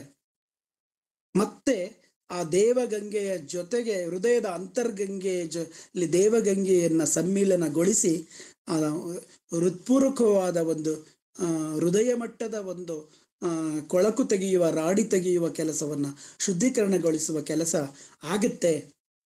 ಅದು ವ್ಯಷ್ಟಿ ಮತ್ತು ಸಮಷ್ಟಿಗಳ ಶುದ್ಧೀಕರಣದ ಆಶಯವನ್ನು ಕೂಡ ಕವಿ ಏಕಕಾಲಕ್ಕೆ ಈ ಒಂದು ಪ್ರತಿಮೆಯ ಮುಖಾಂತರ ಹೇಳ್ತಾ ಇದ್ದಾರೆ. ಹೃದಯ ಗಂಗೆಯ ತಳದಲ್ಲಿ ತುಂಬಿದ ಕೆಸರು, ಧೂಳು, ಕೊಳಕುಗಳನ್ನ ಈ ಆಧುನಿಕ ಭಗೀರಥರು ಮತ್ತೆ ಹೊರಚೆಲ್ಲುವ ಕೆಲಸವನ್ನ ಮಾಡ್ತಾರೆ. ಮತ್ತೆ ಈ ಗಂಗೆಯ ದಡದಲ್ಲಿ ವಿದ್ಯಾರಣ್ಯರು ನಿರ್ಮಿಸಿದಂತಹ ಧರ್ಮಕ್ಷೇತ್ರ, ಧರ್ಮ ಸಂಸ್ಥಾಪನದ ಈ ಪುನರ್ ಕಾರ್ಯ ಆರಂಭ ಆಗುತ್ತೆ. ಆಗ ಈ ಜನರ ಕನಸು ಮತ್ತೆ ಉನ್ಮುಖ ಚೇತನದವುಗಳಾಗಿ ಮುಗಿಲ ಕಡೆಗೆ ಮುಖ ಮಾಡುತ್ತೆ. ಅಡಿಗರ ಅನೇಕ ಕವಿತೆಗಳಲ್ಲಿ ಮನುಷ್ಯ ಚೇತನ, ಪರಿಪೂರ್ಣತೆಯ ಅಂಬಲದಲ್ಲಿ ಇರುವಂತಹ ಮನುಷ್ಯ ಚೇತನ ಮತ್ತೆ ಅದು ಊರ್ಧ್ವಗಾಮಿಯಾಗಿ, ಅದು ಅಡಿಗರ ಪ್ರಾರಂಭದಲ್ಲಿ ನವೋದಯ ಕಾಲದಲ್ಲಿ ಬರೆದ ಅವರ ಯಾವ ಮೋಹನ ಮುರಳಿ ಕವಿತೆಯಲ್ಲಿ ಕೂಡ ಏನಿದೇನಿದು ತೇಲು ನೋಟದ ಮೇಲುಗಣ್ಣಿನ ಸೂಚನೆ, ಯಾವ ಸುಮಧುರ ಯಾತನೆ, ಅದು ಈ ಮಣ್ಣಿನ ಕಣ್ಣನ್ನ ಬೃಂದಾವನದ ಕಡೆಗೆ ಚಾಚ್ತಾ ಇರುವಂತಹ, ಅಂದ್ರೆ ಮಣ್ಣಿಗಂಟಿದಂತಹ ಈ ಒಂದು ಮನುಷ್ಯನ ದರ್ಶನ ಮತ್ತು ಬೆಳವಣಿಗೆ ಅದು ಉನ್ಮುಖವಾಗಿ ಊರ್ಧ್ವಗಾಮಿಯಾಗಿ ನೋಡುವುದರ ಕಡೆಗೆ ಚಲಿಸುವಂತ ಆಶಯ ಮೊದಲನೇ ಅಲ್ಲಿ ಭಾವತರಂಗ ಕವಿತೆಯಲ್ಲಿನೇ ಮೋಹನ ಮುರಳಿ ಕವಿತೆಯಲ್ಲಿ ಕಾಣೋದನ್ನ ನಾವು ಗಮನಿಸ್ತೀವಿ. ಇಲ್ಲೂ ಕೂಡ ಹಾಗೆ ಮತ್ತೆ ಈ ಜನರ ಕನಸು ಮತ್ತೆ ಉನ್ಮುಖ ಚೇತನದವುಗಳಾಗಿ ಮುಗಿಲ ಕಡೆಗೆ ಅವು ಮುಖ ಮಾಡುತ್ತವೆ ಎಂಬ ಆಶಾವಾದ ಅಡಿಗರ್ದು. ಆದ್ರೆ ಇದೆಲ್ಲವೂ ಕೂಡ ಅಂದ್ರೆ ಈ ಗಂಗೆ ಮತ್ತು ಅಂತರ್ಗಂಗೆ, ಈ ವ್ಯಷ್ಟಿ ಮತ್ತು ಸಮಷ್ಟಿಗಳ ನಡುವೆ ಆಗಬೇಕಾಗಿರುವಂತಹ ಈ ಶುದ್ಧೀಕರಣ ಇದೆಯಲ್ಲ, ಇದು ಆಗುತ್ತಾ, ಇದು ಬರೀ ಕನಸ, ಇದು ಬರೀ ಭ್ರಮೆನ ಅನ್ನುವ ಆದರ್ಶ ಮತ್ತು ಭ್ರಮೆಗಳ ನಡುವೆ ಒಂದು ಸಮದೂರದಲ್ಲಿ ನಿಂತ್ಕೊಂಡು ವಾಸ್ತವಕ್ಕೆ ಮತ್ತೆ ಬಂದು ಕವಿ ಈ ತರದ ಒಂದು ಪ್ರಶ್ನೆಗಳನ್ನ ತನಗೆ ತಾನೇ ಹಾಕ್ಕೊಳ್ತಾ ಇದ್ದಾನೆ. ಇಲ್ಲಿ ಇದು ಕನಸೆ, ಇದು ಬರೀ ಕಲ್ಪನೆನಾ ಅಂತ ಕವಿ ಒಂದು ಗಳಿಗೆ ವಾಸ್ತವವಾದಿಯಾಗಿ ಯೋಚನೆ ಮಾಡ್ತಾ ಇದ್ದಾರೆ. ಹಾಗಾದ್ರೆ ಇದು ಬರೀ ಕನಸೇ ಆಗುವುದಾದರೆ ಅಥವಾ ಬರೀ ಕಲ್ಪನೆಯೇ ಆಗುವುದಾದರೆ ಈ ಸಂಸ್ಕೃತಿಯ ಅರ್ಥಪೂರ್ಣತೆ ಇರುವುದಾದರೂ ಎಲ್ಲಿ? ಭವಿಷ್ಯದ ಬಗೆಗೆ ಆಶಾವಾದಿಗಳನ್ನಾಗಿ ಮಾಡದ ಸಂಸ್ಕೃತಿ ಮತ್ತು ಸಮಾಜಗಳೇನಾದ್ರೂ ಇದ್ರೆ ಅದು ವ್ಯರ್ಥವೇ ಆಗತ್ತೆ ಅಲ್ಲವೇ ಅನ್ನುವ ನಿರಾಸೆಯೂ ಕೂಡ ಕವಿಯನ್ನ ಗಾಢವಾಗಿ ಆವರಿಸುತ್ತೆ. ಗಂಗೆ ಇಲ್ಲದ ಕಾಲದಲ್ಲಿ ತಡೆದುಡುಕಿ ಇಂದ ಭಗೀರಥನ ಸಂಕಲ್ಪ ಬಲದ ಅಸಂಖ್ಯಾತರಲ್ಲಿ ಬಂದೇ ಬರುವರು. ದೇವಗಂಗೆಯ ನೇರ ಹೃದಯದ ಅಂತರ್ಗಂಗೆ ತುಂಬಿ ಚೆಲ್ಲಿ ತಡದಲ್ಲಿ ಮತ್ತೆ ವಿದ್ಯಾರಣ್ಯ ಧರ್ಮಕ್ಷೇತ್ರ ಚಿಗಿಯುವವು ಮುಗಿಲ ಕಡೆಗೆ. ಆ ಚಿಗುರುವವು ಅನ್ನುವುದನ್ನೇ ನಾನು ಒಂದು ಮತ್ತೆ ಒಂದು ಊರ್ಧ್ವಗಾಮಿಯಾದಂತಹ ಒಂದು ಚೈತನ್ಯ ಮನುಷ್ಯನಲ್ಲಿ ಬರುತ್ತೆ. ಮತ್ತೆ ಚೈತನ್ಯಶೀಲತೆ ಈ ಜಡ್ಡುಗಟ್ಟಿರುವಂತಹ ತನ್ನ ಪಾತ್ರವನ್ನ ಬದಲಾಯಿಸಿಕೊಳ್ಳದೆ ಇರುವಂತಹ ಈ ಸಾಂಸ್ಕೃತಿಕ ಚಲನೆಯಲ್ಲಿ, ಪರಂಪರೆಯ ಈ ಚಲನೆಯಲ್ಲಿ ಮತ್ತೆ ಈ ಒಂದು ಹೊಸ ರೀತಿಯ ಒಂದು ಸಂಚಲನ, ಈ ದೇವಗಂಗೆ ಮತ್ತು ಹೃದಯದ ಗಂಗೆಗಳ ಮಿಳಿತದಿಂದ ಒಂದು ವ್ಯಷ್ಟಿ ಮತ್ತು ಸಮಷ್ಟಿಗಳ ಒಂದು ಶೋಧ ಮತ್ತು ಆತ್ಮಶೋಧದ ಜೊತೆಗೆ ಒಂದು ಹೊಸ ರೀತಿಯ ಭವಿಷ್ಯದ ಬಗ್ಗೆ ಅಡಿಗರು ಕನಸು ಕಾಣ್ತಾ ಇದ್ದಾರೆ. ಅದು ನಿರಾಶವಾದಿತನ ಅಲ್ಲ, ಈ ತರದ ಒಂದು ಆಶಾವಾದಿತನ. ಹಲವು ಭಗೀರಥರು ಮತ್ತೆ ಇಲ್ಲಿ ಹುಟ್ಟಿ ಬರ್ತಾರೆ. ಮತ್ತೆ ಈ ಹೃದಯದ ಅಂತರ ಗಂಗೆಯ ದಡದಲ್ಲಿ ವಿದ್ಯಾರಣ್ಯ ಧರ್ಮ ಸಂಸ್ಥಾಪನಾ ಕ್ಷೇತ್ರಗಳು ಮತ್ತೆ ಸ್ಥಾಪನೆ ಆಗುತ್ತೆ. ಗೀತೆಯಲ್ಲಿ ಸಂಭವಾಮಿ ಯುಗೆ ಯುಗೆ ಅಂತ ಹೇಳಿದ ಆ ವಾಕ್ಯದ ಹಾಗೆ ಮತ್ತೆ ಸಂಭವಿಸಬೇಕಾದದ್ದು ಮಹಾಪುರುಷರ ಮತ್ತೆ ಯುಗ ಪುರುಷರ ಮತ್ತೆ ಉದ್ಭವದಿಂದ ಅಲ್ಲ. ಇಲ್ಲಿ ಒಂದು ಸಮಕಾಲೀನ ಸಂದರ್ಭವನ್ನ ಸರಿಪಡಿಸುವ ಒಂದು ಚಿಕಿತ್ಸಕ ದೃಷ್ಟಿಕೋನದ ಅಥವಾ ಶುದ್ಧೀಕರಣಕ್ಕೆ ಒಳಗುಪಡಿಸುವಂತ ಒಂದು ಕ್ರಾಂತಿಕಾರಕ ಮನೋಭಾವದ ಒಂದು ಆಧುನಿಕ ನವಭಗೀರಥರ ಉಗಮದಿಂದ ಈ ಒಂದು ಈಗಾಗಲೇ ಪ್ರಜಾಪ್ರಭುತ್ವ ಬರುತ್ತೆ, ಸ್ವಾತಂತ್ರ್ಯ ಬಂದ ಹೊಸದರಲ್ಲಿ ನಮ್ಮದೇ ಆದ ಪ್ರಜೆಗಳು ಬಂದಿದ್ದಾರೆ, ನಮ್ಮದೇ ರಾಜ್ಯ, ನಮ್ಮದೇ ಸಿಂಹಾಸನ, ನಮ್ಮದೇ ಪ್ರಜೆಗಳು, ನಮ್ಮ ಬದುಕು ಹಸನಾಗುತ್ತೆ ಅಂತ ನಂಬಿಕೊಂಡಿದ್ದಂಥ ಅಡಿಗರಿಗೆ ಪ್ರಜಾಪ್ರಭುತ್ವ ಸಮಾಜ ಅಥವಾ ಸರ್ಕಾರ ತಂದಂಥ ಭ್ರಮ ನಿರಸನ ಅವರ ಅನೇಕ ಕವಿತೆಗಳಲ್ಲಿ ಕಂಡು ಬಂದದನ್ನು ನಾವು ನೋಡಿದ್ದೇವೆ. ನೆಹರು ನಿವೃತ್ತರಾಗುವುದಿಲ್ಲ ಅನ್ನೋದಿರ್ಬೋದು, ಅಥವಾ ಇಂದಿರಾ ಗಾಂಧಿಯನ್ನು ಕುರಿತ ಕವಿತೆಗಳಾಗಿರ್ಬೋದು, ಸ್ವಾತಂತ್ರ್ಯ 1957 ಈ ಥರಂಥ ಕವಿತೆ ಆಗಿರ್ಬೋದು. ಹೀಗೆ ಮತ್ತೆ ಪ್ರಜಾಪ್ರಭುತ್ವದ ಹೆಸರಿನಲ್ಲಿ ಎಲ್ಲಿ ಅರಾಜಕತೆ ತಲೆ ಹಾಕುತ್ತಿರುವ ಅಪಾಯಗಳನ್ನು ಕೂಡ ಅವರು ತುಂಬ ಕವಿತೆಗಳಲ್ಲಿ ಚರ್ಚೆ ಮಾಡಿದ್ದಾರೆ. ಇಲ್ಲಿ ಈ ಸ್ವಾತಂತ್ರ್ಯ ಬಂದು ಸುಮಾರು 3 ದಶಕಗಳ ನಂತರದಲ್ಲಿ ಇಲ್ಲಿ ಆ ಭ್ರಮ ನಿರಸನ ಇನ್ನೂ ಹಾಗೆಯೇ ಮುಂದುವರೆದು ಅದು ಸಾಮಾಜಿಕವಾಗಿಯೂ ಕೂಡ ನಮ್ಮನ್ನು ನಾವು ಶುದ್ಧಿಗೆ ಒಳಗು ಮಾಡಿಕೊಳ್ಳಬಹುದಾದಂತಹ ಒಂದು ಅವಶ್ಯಕತೆ ಇದೆ ಅನ್ನುವ ಒಂದು ರೀತಿಯ ಹೊಸ ರೀತಿಯ ಚಿಂತನೆಯನ್ನು ಕೂಡ ಈ ಕವಿತೆಯಲ್ಲಿ ಅಡಿಗರು ಮಾಡ್ತಾ ಇರೋದು ಗೊತ್ತಾಗತ್ತೆ. ಹಾಗಾಗಿ ಬತ್ತಲಾರದ ಗಂಗೆ ಈ ಕವಿತೆಯಲ್ಲಿ ಗಂಗೆಯ ತಳದಲ್ಲಿರುವ ಕೆಸರು, ಧೂಳು, ಕೊಳಕನ್ನ ತಳಮುಟ್ಟ ತೆಗೆದು ಶುದ್ಧೀಕರಣಕ್ಕೆ ಒಳಪಡಿಸುವ ಸಲುವಾಗಿ ಗಂಗೆಯನ್ನ ಒಂದು ಸಾರಿ ತಳಮುಟ್ಟ ಬತ್ತಿಸಬೇಕು ಅನ್ನುವ ಆಶಯವನ್ನ ವ್ಯಕ್ತಪಡಿಸಿದ ಇದೇ ತರದ ಕವಿತೆಗಳನ್ನ ನಾವು ಸೇಮ್ ಟು ಸೇಮ್ ಆಶಯ ಇರುವ ಕವಿತೆಗಳನ್ನ ಕೆಸರು ತೆಗೆಯುವುದು ಕವಿತೆಯಲ್ಲಿ ಕೂಡ ಕೆಸರು ತುಂಬಿದ ತಿಳಿನೀರ ಬಾವಿಯಲ್ಲಿ ಕೆಸರು ತೆಗೆಯುವ ಪ್ರತಿಮೆಯ ಮೂಲಕ ವೈದಿಕ ಸಂಸ್ಕೃತಿಯ ರೋಗಗ್ರಸ್ತ ಸ್ಥಿತಿಯನ್ನ ಪುನಃಶುದ್ಧೀಕರಣ ಕ್ರಿಯೆಗೆ ಒಳಗು ಮಾಡಬೇಕು ಅನ್ನುವ ಚಿಕಿತ್ಸಕ ದೃಷ್ಟಿಕೋನವನ್ನ ಅವರು ವ್ಯಕ್ತಪಡಿಸ್ತಾರೆ. ಅದೇ ಇಂದು ನಮ್ಮೀ ನಾಡು ಕವಿತೆಯನ್ನು ಕೂಡ ನೀವು ಗಮನಿಸಿರ್ಬೋದು.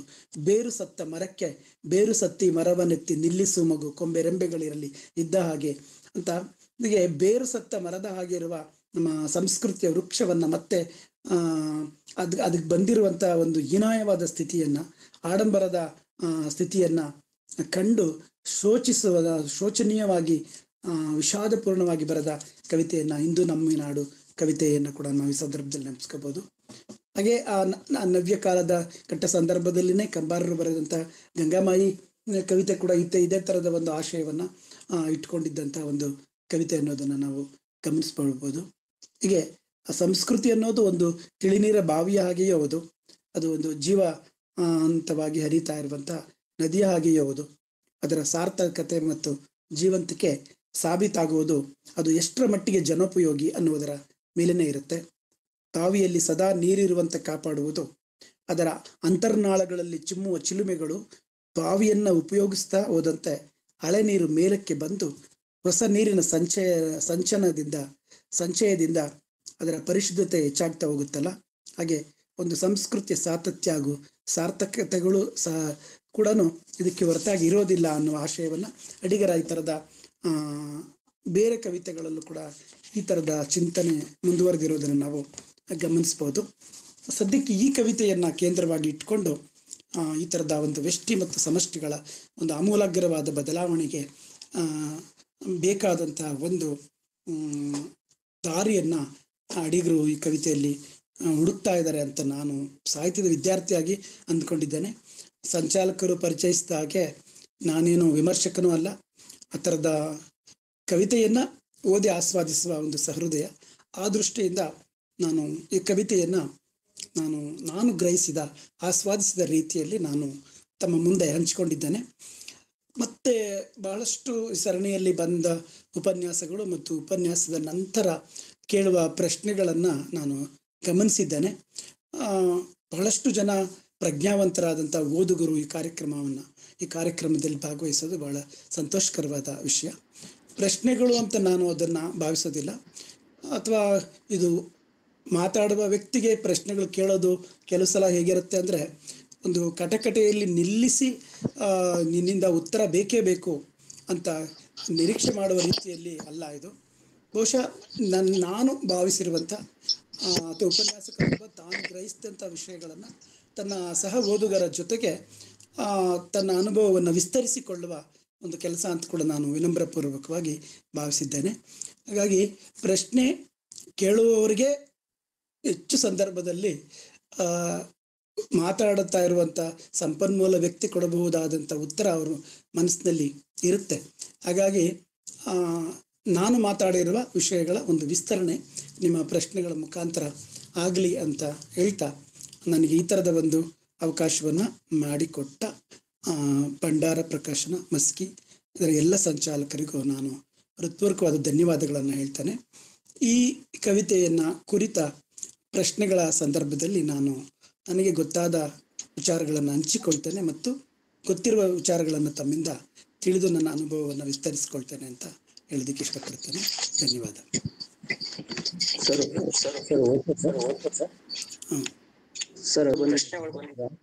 ಸರ್ ಅಂತ ಹೇಳಿ ಕವಿತೆ ರಚನೆಯಾದ ವಾಸ್ತವಿಕ ಕಾಲಘಟ್ಟ ವಿಚಾರಗಳು ಸಾಗಿ ಬತ್ತಿ ಹೋಗಲಿ ಗಂಗೆ ತಳ ಬಿರಿದು ಎಂದು ಅಂತ ಒಂದು ಪ್ರಶ್ನೆ ಕೇಳಿದೆ. ಪ್ರಶ್ನೆ ಸರಿಯಾಗಿ ಕೇಳಿಸ್ಲಿಲ್ಲ ನನಗೆ ಸರ್. ಕವಿತೆ ವಾಸ್ತವಿಕ ಕಾಲಘಟ್ಟ ವಿಚಾರಗಳು ಸಾಗಿ ಬತ್ತಿ ಹೋಗಲಿ ಗಂಗೆ ತಳ ತಳ ಬಿರಿದು ಎಂದು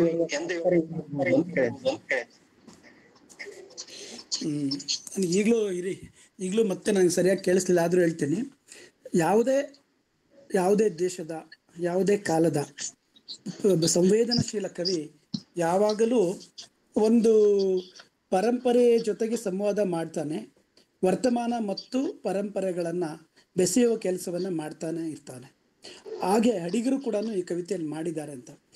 ತಾನು ಕವಿತೆ ರಚನೆಯಾಗುತ್ತಿರುವ ಕಾಲಘಟ್ಟದ ಒಂದು ಸಾಮಾಜಿಕ ಉಪೋತ್ಪನ್ನವೂ ಒಂದು ಕವಿತೆ ಆಗಿರೋದ್ರಿಂದ ಬಹುಶಃ ಈ ಕವಿತೆಯಲ್ಲಿ ನಮ್ಮ ಪ್ರಶ್ನೆ ಕೇಳಿರುವವರು ಗ್ರಹಿಸಿರುವ ಹಾಗೇನೆ ತನ್ನ ಕಾಲದ ಸಾಮಾಜಿಕ ಒಂದು ಸ್ಥಿತಿಗತಿಯನ್ನು ಅಥವಾ ಸಂಸ್ಕೃತಿಯ ದೃಷ್ಟಿಯಿಂದ ಇರ್ಬೋದು, ಪರಂಪರೆಯ ದೃಷ್ಟಿಯಿಂದ ಇರ್ಬೋದು, ಸಂಸ್ಕೃತಿ ಮತ್ತು ಪರಂಪರೆಗಳನ್ನು ಮತ್ತೆ ನಾವು ಪುನರ್ ನಿರ್ಮಾಣ ಮಾಡಿಕೊಳ್ಳುವ ಅಥವಾ ಅದನ್ನು ಮತ್ತೆ ಚಿಕಿತ್ಸೆಗೆ ಒಳಗುಪಡಿಸಿಕೊಳ್ಳಬಹುದಾದಂತಹ ಸಾಧ್ಯತೆಗಳನ್ನು ಗಮನದಲ್ಲಿ ಇರಿಸಿಕೊಂಡೇ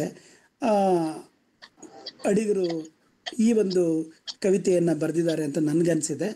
ನನ್ನ ಪ್ರಶ್ನೆ ಸರಿಯಾಗಿ ಕೇಳಿಸ್ತಾ ಇರೋದ್ರಿಂದ ಇದು ಪ್ರಶ್ನೆ ಕೇಳುವವರು ಬಯಸ್ತಾ ಇರುವಂಥ ಉತ್ತರ ಕೂಡ ಇದೇ ಆಗಿದೆ ಅಂತ ನಾನು ಅಂದ್ಕೊಂಡಿದ್ದೇನೆ.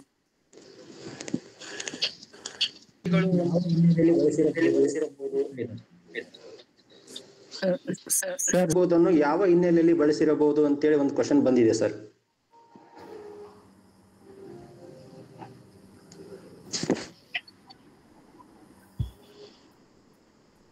ಸರ್ ಮ್ಯೂಟ್ ಆಗಿದೆ ಸರ್ ತಮ್ದು. ಸರ್ ಮ್ಯೂಟ್ ಆಗಿದೆ.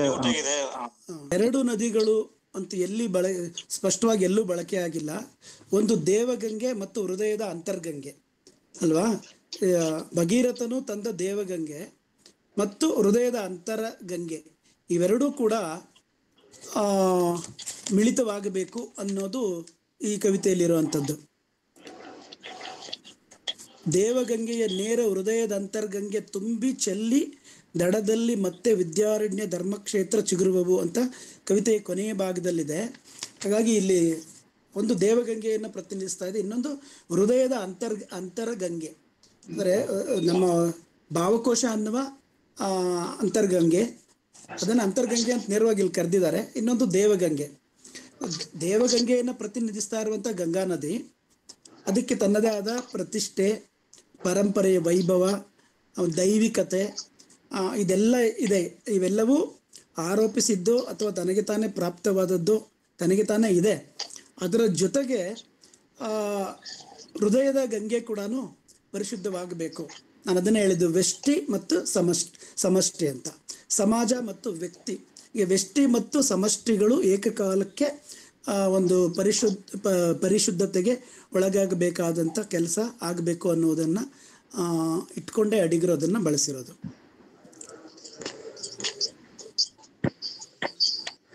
ಬಸವರಾಜ್ ಮ್ಯೂಟ್ ಮಾಡ್ಕೇಳಿ. ಈ ಕವನ ಪುರಾಣ ಮತ್ತು ಇತಿಹಾಸಗಳಿಂದ ಹಲವು ಮೌಲ್ಯಗಳನ್ನು ಹೆಸರುಗಳನ್ನು ತೆಗೆದುಕೊಳ್ಳುತ್ತದೆ. ಇವು ಈ ಕವನದಲ್ಲಿ ಇತಿಹಾಸದ ಬಗೆಗಿನ ಭಾವುಕತನವೋ ಅಥವಾ ಎಚ್ಚರವೋ ಎಂಬ ಪ್ರಶ್ನೆಯನ್ನು ತಮ್ಮ ಮುಂದೆ ಕೇಳಿದ್ದಾರೆ ಸರ್. ಅನ್ಮ್ಯೂಟ್ ಮಾಡ್ಕೊಳ್ಳಿ ಸರ್. ಖಂಡಿತ ಇದು ಪುರಾಣ ಇದೆ. ಪುರಾಣದ ಪಾತ್ರಗಳು ಉಲ್ಲೇಖ ಇಲ್ಲಿ ಸ್ಪಷ್ಟವಾಗಿದೆ.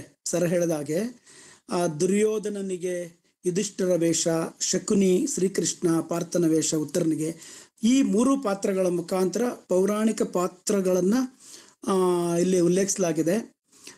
ಹಾಗೆಯೇ ಇತಿಹಾಸದ ಅಂದರೆ ಪ್ರಾಚೀನ ಇತಿಹಾಸದ ಉಲ್ಲೇಖ ಇಲ್ಲದೇ ಇದ್ರೂ ಕವಿ ತಾನು ಬರೆಯುತ್ತಿರುವ ಕಾಲಘಟ್ಟದ ಚಾರಿತ್ರಿಕ ಸನ್ನಿವೇಶದಲ್ಲಿ ಆಗಿರುವಂತಹ ಒಂದು ಬದಲಾವಣೆ, ಅದು ವ್ಯಕ್ತಿತ್ವದಲ್ಲಿ ಆಗ್ತಾ ಇರುವಂಥ ಬದಲಾವಣೆಗಳನ್ನು ಹೇಗೆ ಅದು ಈಗಾಗಲೇ ಎಕ್ಸ್ಪ್ಲೈನ್ ಮಾಡಿದ್ದೀನಿ. ಪುರಾಣದ ಪಾತ್ರಗಳ ಮುಖಾಂತರ ತನ್ನ ಸಮಕಾಲೀನ ಚಾರಿತ್ರಿಕ ಮತ್ತು ರಾಜಕೀಯ ಸಂದರ್ಭದ ವ್ಯಕ್ತಿತ್ವಗಳಲ್ಲಿ ಆಗಿರುವಂತಹ ಪಲ್ಲಟ, ವ್ಯಕ್ತಿತ್ವದಲ್ಲಿ ಆಗಿರುವಂಥ ಒಂದು ಅಧೋಮುಖಿಯಾದಂಥ ಒಂದು ಪಲ್ಲಟವನ್ನು ಖಂಡಿತ ಈ ಕವಿತೆ ಹೇಳ್ತಾ ಇದೆ. ಅದನ್ನೇ ನಾನು ಆಗಲೇ ಹೇಳಿದ್ದೀನಿ. ದುರ್ಯೋಧನಿಗೆ ಯುಧಿಷ್ಠಿರನ ವೇಷ ಹಾಕ್ಕೊಂಡಿರೋದು ಅಂದರೆ ದುರ್ಯೋಧನರು ಇಲ್ಲಿ ಧರ್ಮರಾಯನ ಹಾಗೆ ಮೆರಿತಾ ಇರುವಂಥದ್ದು, ಶಕುನಿಗಳು ಶ್ರೀಕೃಷ್ಣನ ವೇಷದಲ್ಲಿ ಮೆರಿತಾ ಇರುವಂಥದ್ದು, ಕೈಲಾಗದೇ ಇರೋರೆಲ್ಲ ಉತ್ತರ ಕುಮಾರ ಅಂತ ಕೈಲಾಗದೇ ಇರುವಂಥವ್ರು ಅರ್ಜುನನ ವೇಷಧಾರಿಗಳಾಗಿರುವಂಥದ್ದು.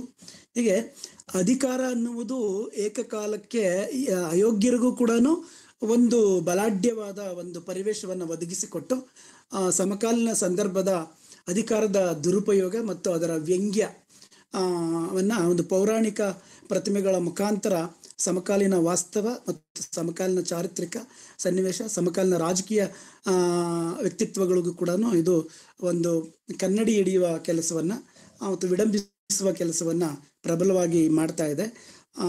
ನಮ್ಮ ಇವರು ಗೋಡಗುಂಟಿ ಅವರು ಅದನ್ನು ಸರಿಯಾಗಿ ಗುರುತಿಸಿದ್ದಾರೆ.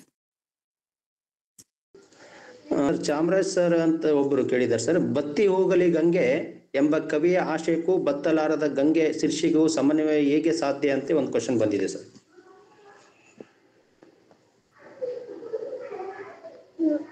ಸರ್ ಅನ್ಮ್ಯೂಟ್ ಮಾಡ್ಕೊಳ್ಳಿ ಸರ್.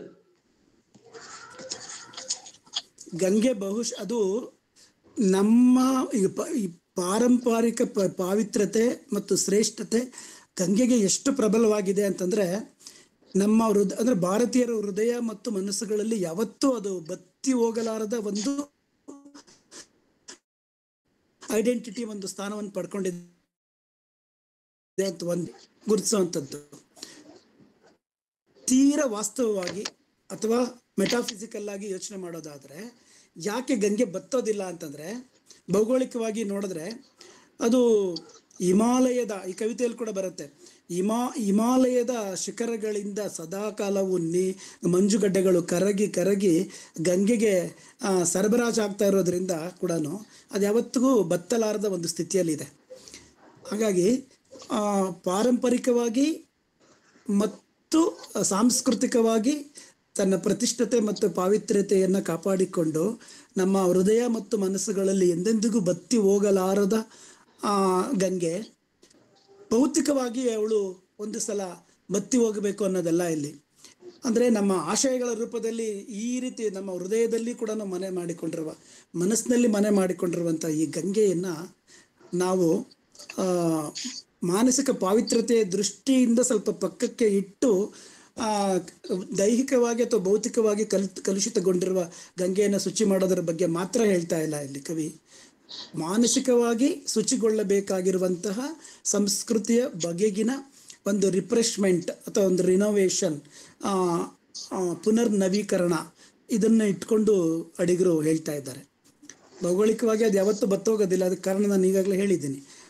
ಹಿಮಾಲಯದ ಪರ್ವತಗಳ ಕರಗಿ ಅದಕ್ಕೆ ನೀರು, ಮಂಜುಗಡ್ಡೆಗಳು ಸರಬರಾಜು ಹೋಗೋದ್ರಿಂದ ಭೌತಿಕವಾಗಿ ಅದು ಬತ್ತಿ ಹೋಗೋದಿಲ್ಲ.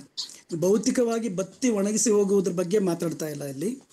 ಮಾನಸಿಕವಾಗಿ ನಮ್ಮ ಹೃದಯ ಮತ್ತು ಮನಸ್ಸುಗಳಲ್ಲಿ ನೆಲೆಗೊಂಡಿರುವಂತಹ ಈ ಪಾವಿತ್ರತೆಯ ಕಲ್ಪನೆಯನ್ನು ಕೂಡ ನಾವು ಮತ್ತೆ ಇನ್ನೊಂದು ಸಾರಿ ರಿಫ್ರೆಶ್ ಮಾಡಿಕೊಳ್ಳಬಹುದಾದಂಥ ಅಗತ್ಯತೆ ಇದೆ ಅನ್ನೋದನ್ನ ಹೇಳ್ತಾ ಇದ್ದಾರೆ.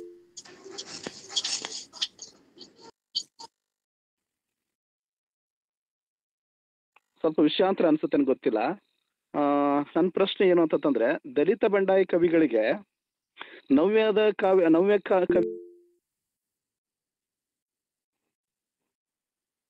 ಸರ್ ಅನ್ಮ್ಯೂಟ್ ಆಗಿದೆ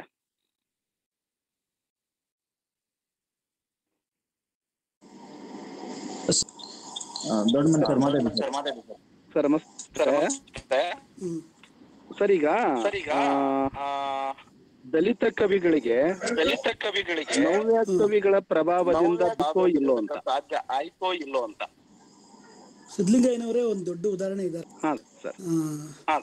ಅಲ್ವಾ? ಸಿದ್ಧಲಿಂಗಯ್ಯನವರೇ ನಮ್ಮ ನವ್ಯದ ದಿಕ್ಕು ಬದಲಿಸಿದ ಕವಿ ಅಂತ ನಾನು ಲೆಕ್ಕ ಬರೆದಿದ್ದೀನಿ. ಈಗ ನವ್ಯದ ಪ್ರಭಾವವನ್ನ, ದಿಕ್ಕನ್ನ ಅದರ ವಸ್ತುವಿನ ದೃಷ್ಟಿಯಿಂದ, ಭಾಷೆಯ ದೃಷ್ಟಿಯಿಂದ, ಪ್ರತಿಮೆ ಮತ್ತು ರೂಪಕಗಳ ದೃಷ್ಟಿಯಿಂದ ಬದಲಾಯಿಸಿದವರಲ್ಲಿ ಪ್ರಮುಖರಲ್ಲಿ ನಮ್ಮ ಸಿದ್ಧಲಿಂಗಯ್ಯ ಗುರುಗಳೇ ಇದ್ದಾರೆ. ಹಾಗಾಗಿ ಖಂಡಿತ ಅನೇಕ ಸಿದ್ಧಲಿಂಗಯ್ಯನವರು ಪ್ರಾರಂಭ ಮಾಡಿದಂತಹ ಆ ಒಂದು ಭಾಷೆ, ವಸ್ತು, ಇವೆಲ್ಲವೂ ಕೂಡ ನವ್ಯದ ಇಳಿಗಾಲವನ್ನು ಸಾರಿತು ಅಂತ ಕೂಡ ನಾವು ಕರಿತೀವಿ. ಹಾಗಾಗಿ ಅಡಿಗರ ದಟ್ಟವಾದ ಪ್ರಭಾವ ಇದ್ದ ಸಂದರ್ಭದಲ್ಲಿ ಬರೆಯೋಕ್ಕೆ ಶುರು ಮಾಡಿದಂತಹ ಸಿದ್ಧಲಿಂಗಯ್ಯನಂತವರು, ಅರವಿಂದ ಮಾಲ್ಗತ್ತಿ ಅಂತವರು, ಅಥವಾ ಮುಳ್ಳೂರು ನಾಗರಾಜ್ ಅಂತವರು ಕೂಡ ಅವರು ಮುಳ್ಳೂರು ನಾಗರಾಜ್ ಅವರು ಪುರಾಣದ ವಸ್ತುಗಳಿಗೆ ವಾಪಸ್ ಹೋದರು. ನಮ್ಮ ಸಿದ್ಧಲಿಂಗಯ್ಯನವರು ಸಾಮಾಜಿಕ ಚಳುವಳಿಯ ವಸ್ತುಗಳಿಗೆ ತೀವ್ರವಾಗಿ ಕಾವ್ಯವನ್ನು ಬದಲಾಯಿಸುವ ದೃಷ್ಟಿಯಿಂದ ಏಕತಾನಗೊಂಡಿದ್ದಂಥ ಕಾವ್ಯದ ಲಯವನ್ನ ಅದರ ಸಂಗೀತಮಯವಾದಂಥ ಹಾಡಿಕೊಳ್ಳುವ ದಾಟಿಗೆ ಬದಲಾಯಿಸುವುದರ ಮುಖಾಂತರ, ಜನಮುಖಿಯಾಗಿಸುವುದರ ಮುಖಾಂತರ, ವ್ಯಕ್ತಿನಿಷ್ಠವಾದಂತಹ ಕಾವ್ಯದ ಧೋರಣೆಯನ್ನ ಈ ರೀತಿ ವಸ್ತು, ಭಾಷೆ, ಲಯಗಳ ದೃಷ್ಟಿಯಿಂದ ತೀವ್ರವಾಗಿ ನವ್ಯ ಕಾವ್ಯಕ್ಕೆ ಪೆಟ್ಟು ಕೊಟ್ಟು ಒಂದು ಇಡೀ ಒಂದಷ್ಟು ಒಂದು ಸಮುದಾಯವನ್ನ ದಲಿತ ಬಂಡಾಯದ ಕಡೆಗೆ ತಿರುಗಿಸಿದ ಶ್ರೇಯಸ್ಸು ಸಿದ್ಧಲಿಂಗಯ್ಯನವರಿಗೆ ಸಲ್ಲಿಸುತ್ತೆ. ಆ ಕಾಲದಲ್ಲಿ ಬರೀತಾ ಇದ್ದಂಥ, ನಾನು ಹೇಳಿದ್ನಲ್ಲ, ಮುಳ್ಳೂರು ನಾಗರಾಜು ಆಗಿರ್ಬೋದು, ಅರವಿಂದ ಮಾಲ್ಗತ್ತಿ ಅವರು, ಅದೇ ಕಾಲದಲ್ಲಿ ಬರೀತಾ ಇದ್ದಂಥ ಹನುಮಂತಯ್ಯನಂತವರು ಕೂಡ ವಸ್ತುವನ್ನ, ತಮ್ಮ ದಲಿತ ಸಂಕಥನಗಳನ್ನ ತಮ್ಮ ಕವಿತೆಗೆ ಎಳೆದುಕೊಳ್ಳುವುದರ ಮುಖಾಂತರ ಒಂದು ವಸ್ತುವಿನ ದೃಷ್ಟಿಯಿಂದನೂ ಕೂಡ ಕಾವ್ಯದ ದಿಕ್ಕನ್ನು ಬದಲಾಯಿಸಿದ ಉದಾಹರಣೆಗಳು ದಟ್ಟವಾಗಿ ನಮ್ಮ ಚಳುವಳಿಯಲ್ಲಿದೆ. ಹೀಗಾಗಿ ನನಗೂ ಇದು ಬಹಳ ಇಂಟ್ರೆಸ್ಟಿಂಗ್ ಆದಂಥ ಸಬ್ಜೆಕ್ಟ್. ನಾನು ಈ ಥರದ ಅನೇಕ ಲೇಖನಗಳನ್ನು ಕೂಡ ಬರೆದಿದ್ದೀನಿ. ಇದು ವಿಷಯಾಂತರ ಅಂತ ನಾನು ಖಂಡಿತ ಏನು ಅಂದ್ಕೊಳ್ಳೋದಿಲ್ಲ. ಹಾಗಾಗಿ ಒಂದರ ಕಾವ್ಯ ಪರಂಪರೆಯ ಒಡಲಿನಲ್ಲಿಯೇ ತನ್ನ ಇಂದಿನ ಮತ್ತು ಮುಂದಣ ಕಾವ್ಯ ಪರಂಪರೆಯ ಬೀಜಗಳ ಸಮಾವೇಶಗೊಂಡಿರೋದ್ರಿಂದ ಈ ಥರದ ಚರ್ಚೆಗಳ ಮುಖಾಂತರವೇ ನಿಜವಾಗಿಯೂ ನಾವು ಕಾವ್ಯ ಚಳುವಳಿಗಳನ್ನ ಚೆನ್ನಾಗಿ ಅರ್ಥ ಮಾಡ್ಕೊಳ್ಳೋದಕ್ಕೆ ಸಾಧ್ಯ ಅನ್ನೋ ಕಾರಣಕ್ಕೆ ಇದು ಒಳ್ಳೆಯ ಪ್ರಶ್ನೆ. ಕೇಳಿದವರ ಹೆಸರು ಸರಿಯಾಗಿ ನಾನು ಕೇಳಿಸ್ತಿಲ್ಲ ಆಗ್ಲೇ. ಸದಾಶಿವ ದೊಡ್ಡಮನಿ ಅವರು ಸದಾ ಕಾವ್ಯವನ್ನು ಸಂವೇದನಾಶೀಲವಾಗಿ ಅಧ್ಯಯನ ಮಾಡುವ ಮತ್ತು ಅದರಲ್ಲಿ ತೊಡಗಿಕೊಂಡಿರುವ ಸದಾಶಿವ ದೊಡ್ಡಮನಿಯವರು ಒಳ್ಳೆ ಪ್ರಶ್ನೆ ಕೇಳಿದಿರ. ನಾನು ಸುದೀರ್ಘವಾದ ಲೇಖನವನ್ನೇ ಇದ್ರ ಬಗ್ಗೆ ಬರೆದಿದ್ದೀನಿ. ನನ್ನ PhD ಥೀಸಿಸ್ ಅಲ್ಲೂ ಇದಕ್ಕೊಂದು ಚಾಪ್ಟರ್ನೇ ಮೀಸಲಾಗಿಟ್ಟಿದ್ದೀನಿ. ಹೇಗೆ ನವ್ಯದಿಂದ ನವ್ಯದ ದಿಕ್ಕನ್ನ ದಲಿತ ಕವಿಗಳು ಹೇಗೆ ಬಿಡಿಸಿಕೊಂಡ್ರು 70ರಿಂದ 80ರ ದಶಕದಲ್ಲಿ ನವ್ಯದ ಪ್ರಭಾವ ಹೇಗೆ ಕುಗ್ಗಿತು ಅನ್ನುವ ಒಂದು ಡೀಟೇಲ್ಡ್ ಆದ ಒಂದು ಚಾಪ್ಟರ್ನ ನಾನು ಮಾಡಿದ್ದೀನಿ. ಧನ್ಯವಾದ ಸದಾಶಿವ ದೊಡ್ಡಮನಿಯವರೇ, ಒಳ್ಳೆಯ ಪ್ರಶ್ನೆ ಕೇಳಿದಕ್ಕೆ. ಸರಿ, ಇನ್ನೊಂದು ಪ್ರಶ್ನೆ. ಈಗ ಮಾಲ್ಗತ್ತರ ಹೆಸರನ್ನ ಉಲ್ಲೇಖ ಮಾಡಿದ್ರಿ. ಮಾಲ್ಗತ್ತರ ಕಾವ್ಯದ ಮೇಲೆ ನವ್ಯದ ಪ್ರಭಾವ ಆಗಿಲ್ಲ ಅಂತೀರಾ ಅಥವಾ ನಿಮ್ಮ ಕಾವ್ಯನ ಕೂಡ ಓದಿದ್ದೀರಿ ಸರ್? ನನ್ನ ಪ್ರಭಾವ ಅಂದ್ರೆ ಯಾವ ದೃಷ್ಟಿಯಲ್ಲಿ ಹೇಳದಂದ್ರೆ ನೋಡಿ, NK ನೀವು ನಿಮ್ಮ ಕಾವ್ಯದಲ್ಲೂ ಕೂಡ ನನ್ನಲ್ಲೂ ಇದೆ. ಕೇಳ್ತಾ ಇದ್ರೆ ಪ್ರಭಾವ ಅಂತಂದ್ರೆ ಬರೀ ಒಂದು ಅದರ ಭಾಷಿಕವಾದ ರಚನೆ ಅಲ್ಲ ನಾನು ಹೇಳ್ತಾ ಇರೋದು. ಈಗ ಬರೀತಾ ಇರೋ ನಾನು ಕೂಡ ಅನೇಕ ನನ್ನ ಕವಿತೆಯ ಕೆಲವು ಭಾಗಗಳನ್ನ ನೋಡಿದ್ರೆ ಅಡಿಗರ ಕವಿತೆ ತರನೇ ಇದೆ ಅಂತ ತುಂಬಾ ಜನ ಟೀಕಿಸಿದ್ದು ಉಂಟು. ಅಂದ್ರೆ ನವ್ಯದ ಶರೀರ, ಭಾಷಿಕ ಶರೀರ ನನ್ನಲ್ಲಿ ಇರ್ಬೋದು, ಆದರೆ ನಾನು ಆ ಭಾಷಿಕ ಶರೀರ, ಉಪಮೆ, ರೂಪಕಗಳು, ನವ್ಯ ಪ್ರತಿಮೆಗಳನ್ನ ಬಳಸಿಕೊಂಡರೂ ನನ್ನ ಆತ್ಮ ಇರೋದು ಎಲ್ಲಿ ಅಂತಂದ್ರೆ ನಾನು ಅದರ ನನ್ನ ದಲಿತ ಸಂಕತನ, ನನ್ನ ಪುರಾಣ ಮತ್ತು ನನ್ನ ಜನ್ಮ ಮೂಲದ ಅಥವಾ ನನ್ನ ಹುಟ್ಟಿನ ಮೂಲದ ಸಂಕತನವನ್ನ ಇಟ್ಕೊಂಡು ನಾನು ಅಡಿಗರು ಅಥವಾ ನವ್ಯ ಕವಿಗಳು ಬಳಸಿದಂಥ ರೂಪಕ ಮತ್ತು ಪ್ರತಿಮೆಗಳಲ್ಲಿ ಕಟ್ಟುವ ಕೆಲಸವನ್ನ ಮಾಡಿದ್ದೇನೆ. ಹಾಗಾಗಿ ಭಾಷೆ ದೃಷ್ಟಿಯಿಂದ ಹಾಗೆ ಕಾಣಿಸ್ತಾ ಇದ್ರು. ಎಲ್ ಹನುಮಂತಯ್ಯನವರು ಹಾಗೆ ಮಾಡಿದ್ದಾರೆ. ಈಗ ಬರೀತಾ ಇರೋ ಸಿದ್ದರಾಮಯ್ಯನವರ ಕವಿತೆಗಳನ್ನು ನೀವು ಸೂಕ್ಷ್ಮವಾಗಿ SG ಸಿದ್ದರಾಮಯ್ಯನವರ ಕವಿತೆಗಳನ್ನು ಗಮನಿಸಿದ್ರು ಅವರು ಬಳಸುವ ಅಷ್ಟೂ ರೂಪಕಗಳು, ಪ್ರತಿಮೆಗಳು ನವ್ಯದ ಅಡಿಗರ ಪ್ರತಿಮೆಗಳಿಗೆ ಮುಖಾಮುಖಿಯಾಗಿ ಹಾಗೆ ಕಂಡ್ರು ಕೂಡ ಅವರು ತಮ್ಮ ಸಮಕಾಲೀನ ಸಂದರ್ಭದ, ಅದು ವ್ಯವಸಾಯದ ಪ್ರತಿಮೆಗಳಾಗಿರ್ಬೋದು ಅಥವಾ ದೇಸಿ ಪರಂಪರೆಯ ಅನೇಕ ವಸ್ತು ರೂಪಕಗಳಿಗೆ ಅವರು ನುಡಿಗಟ್ಟುಗಳನ್ನು ಹುಡುಕೋದು ಆಗಿರ್ಬೋದು. ಈ ದೃಷ್ಟಿಯಿಂದ ನಾವು ಅಡಿಗರು ಯಾಕೆ ಇನ್ನೂ ಪ್ರಭಾವ ಬೀರ್ತಾ ಇದ್ದಾರೆ ಅನ್ನೋದಕ್ಕೆ ನನ್ನನ್ನು ಒಳಗೊಂಡಾಗೆ, SG ಸಿದ್ದರಾಮಯ್ಯನವರನ್ನು ಒಳಗೊಂಡಾಗೆ ಅನೇಕ ಜನ ಇವತ್ತಿಗೂ ಬರೀತಾ ಇರುವಂಥ ಅನೇಕ ಹೊಸ ಕಾಲದ ಕವಿಗಳಲ್ಲೂ ಕೂಡ ನವ್ಯದ ಪ್ರತಿಮೆ, ಭಾಷೆ, ರೂಪಕಗಳು ದಟ್ಟವಾಗಿರೋದನ್ನು ನಾವು ಒಂದು ಅಧ್ಯಯನ ಮಾಡ್ಬೋದು. ಅದರ ಆಚೆಗೆ ನಾವು ನಮ್ಮ ಕಾಲದ ತಲ್ಲಣಗಳಿಗೆ, ನಮ್ಮ ಸಾಂಸ್ಕೃತಿಕ ಪರಂಪರೆಗಳಿಗೆ ನಾವು ಮುಖಾಮುಖಿ ಆಗುವುದರ ಮುಖಾಂತರ ವಸ್ತು ಮತ್ತು ಅದರ ಅಂತರ್ಲಯದ ದೃಷ್ಟಿಯಿಂದ ನಾವು ನವ್ಯದ ಪ್ರಭಾವದಿಂದ ಬಿಡಿಸಿಕೊಂಡು ನಮ್ಮದೇ ಆದ ಒಂದು ನಮ್ಮ ಕಾಲದ ಅನನ್ಯತೆಯನ್ನು ನಾವು ಉಳಿಸ್ಕೊಂಡಿದ್ದೀವಿ ಅನ್ನೋದಕ್ಕೆ ಬೇಕಾದಷ್ಟು ಜನ ಕವಿಗಳು ನಮ್ಮ ನಡುವೆ ಇದ್ದಾರೆ.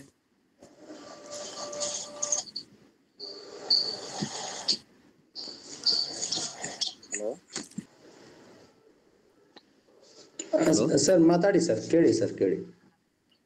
ನಮಸ್ತೆ, ನಮ್ಮ ಹೆಸರು ಸರ್ ಮಂಜಣ್ಣ DO ಅಂತ ಹೇಳ್ಬಿಟ್ಟು. ಸರ್ ಕೇಳಿಸ್ತಾ, ಕೇಳಿ ಸರ್. Sir ಕೇಳಿಸ್ತಿದೇನಾ sir? ಚಿಕ್ಕ ಪ್ರಶ್ನೆ ಸರ್ ನಮ್ದು. ಏನಂದ್ರೆ ಸರ್, ನವ್ಯ ಕಾವ್ಯಗಳು ಅಂದ್ರೆ ಎಷ್ಟು ವರ್ಷದಿಂದ ಇದ್ರೆ ಅದಕ್ಕೆ ನವ್ಯ ಕಾವ್ಯ ಅಂತಾರೆ sir? Hello sir. Sir unmute ಮಾಡ್ಕೊಳ್ಳಿ ಸರ್, ಮಾತಾಡಿ ಸರ್.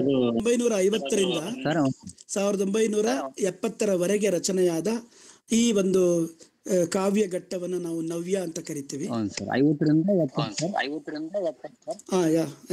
70ಕ್ಕಾಗ್ಲೇನೆ ದಲಿತ ಬಂಡಾಯ ಕಾವ್ಯ ತೀವ್ರವಾಗಿ ತನ್ನ ಕಹಳೆಯನ್ನ ಮೊಳಗಿಸಿತ್ತು. ಹಾಗಾಗಿ 70 ಸಿದ್ಧಲಿಂಗಯ್ಯನವರ ಹೊಲೆಮಾದಿಗರ ಹಾಡು 1974ಕ್ಕೆ ಪ್ರಕಟ ಆಯ್ತಲ್ಲ, ಅವಾಗ್ಲೇನೆ ಈ ಬಂಡಾಯ ದಲಿತ ನವ್ಯ ಕಾವ್ಯದ ಇಳಿಗಾಲ ಅಂತಾನೆ ಅದನ್ನ ಆ ಕಾಲಘಟ್ಟವನ್ನ ಗುರುತಿಸ್ತೀವಿ ನಾವು. ಹೊಲೆಮಾದಿಗರ ಹಾಡು ಪ್ರಕಟ ಆಯ್ತಲ್ಲ, ಆ ಒಂದು ಕಾಲಘಟ್ಟವನ್ನೇ ಸರ್. 70ರಲ್ಲಿ ಬಂಡಾಯ ಸಾಹಿತಿಗಳು ದಲಿತ ಮತ್ತು ಬಂಡಾಯ ಎರಡು ನನ್ನ ಪ್ರಕಾರ ಬೇರೆ ಬೇರೆ ಅಂತಲ್ಲ.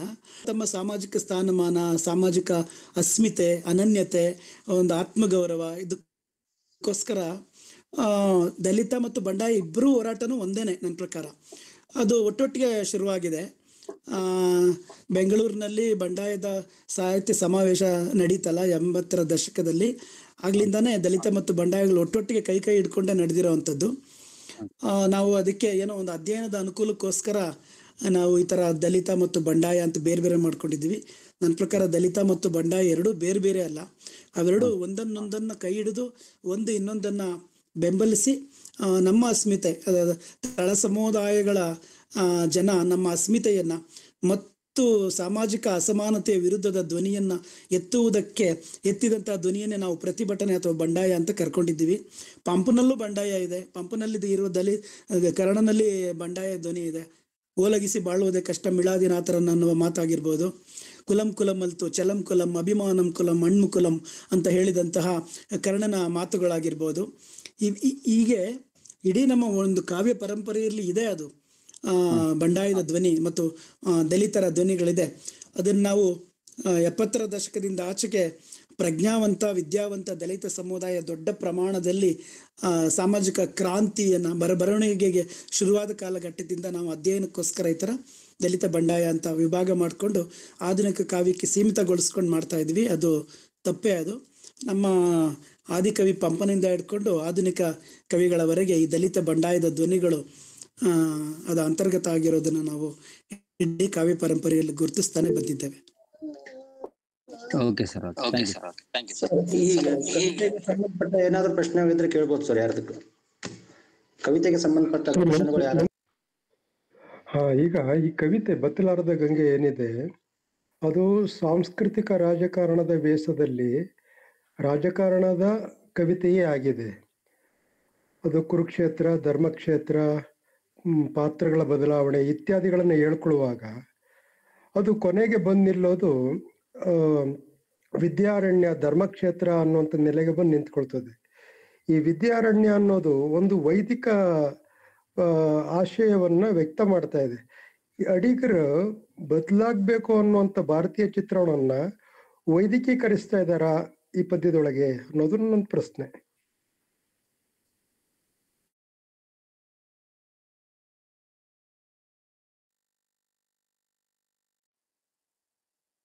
ಸರ್ ಅದು ಅನ್ಮ್ಯೂಟ್ ಮಾಡ್ಬೋದು. ಒಂದು ಅನುಮಾನ, ನೀವು ಕೇಳಿದಷ್ಟೇ ಪ್ರಶ್ನೆ ಪರಂಪರೆಯ ಉದ್ದಕ್ಕೂ ಬಹಳಷ್ಟು ಜನ ಅವರಿಗೆ ವೈದಿಕ ಪರಂಪರೆಯ ಲೇಬಲ್ ಅನ್ನು ಹಚ್ಚಿಕೊಂಡ ಕವಿ ಅಂತ ಕೂಡ ಅಡಿಗರನ್ನ ಬಹಳಷ್ಟು ಜನ ಗುರುತಿಸಿದ್ದಾರೆ.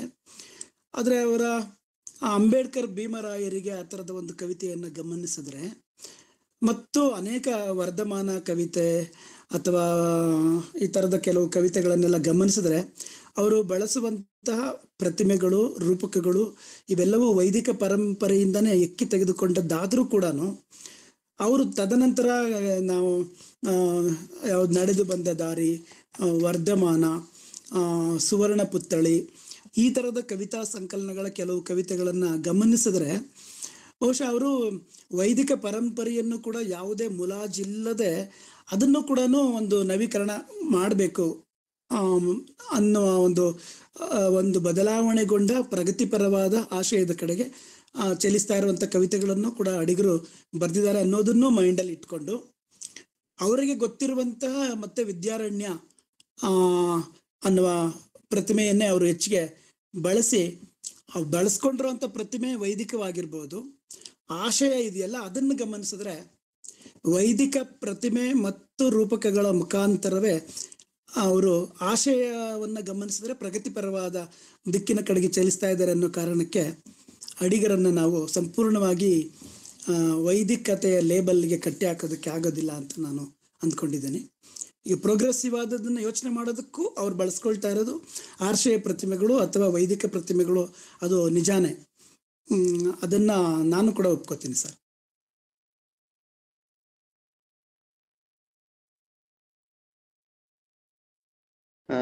ಕವಿತೆ ಸಂಸ್ಕೃತಿ ಹೇಳುತ್ತಿದ್ದರೆ ಯಾವ ನೆಲೆಯಲ್ಲಿ ಹೇಳುತ್ತಿದೆ ಎಂಬ ಹಲವು ಗೊಂದಲಗಳು ಅನಿಸುತ್ತಿದೆ ಅಂತ ಪ್ರಶ್ನೆ ಕೇಳಿದ್ದಾರೆ ಸರ್.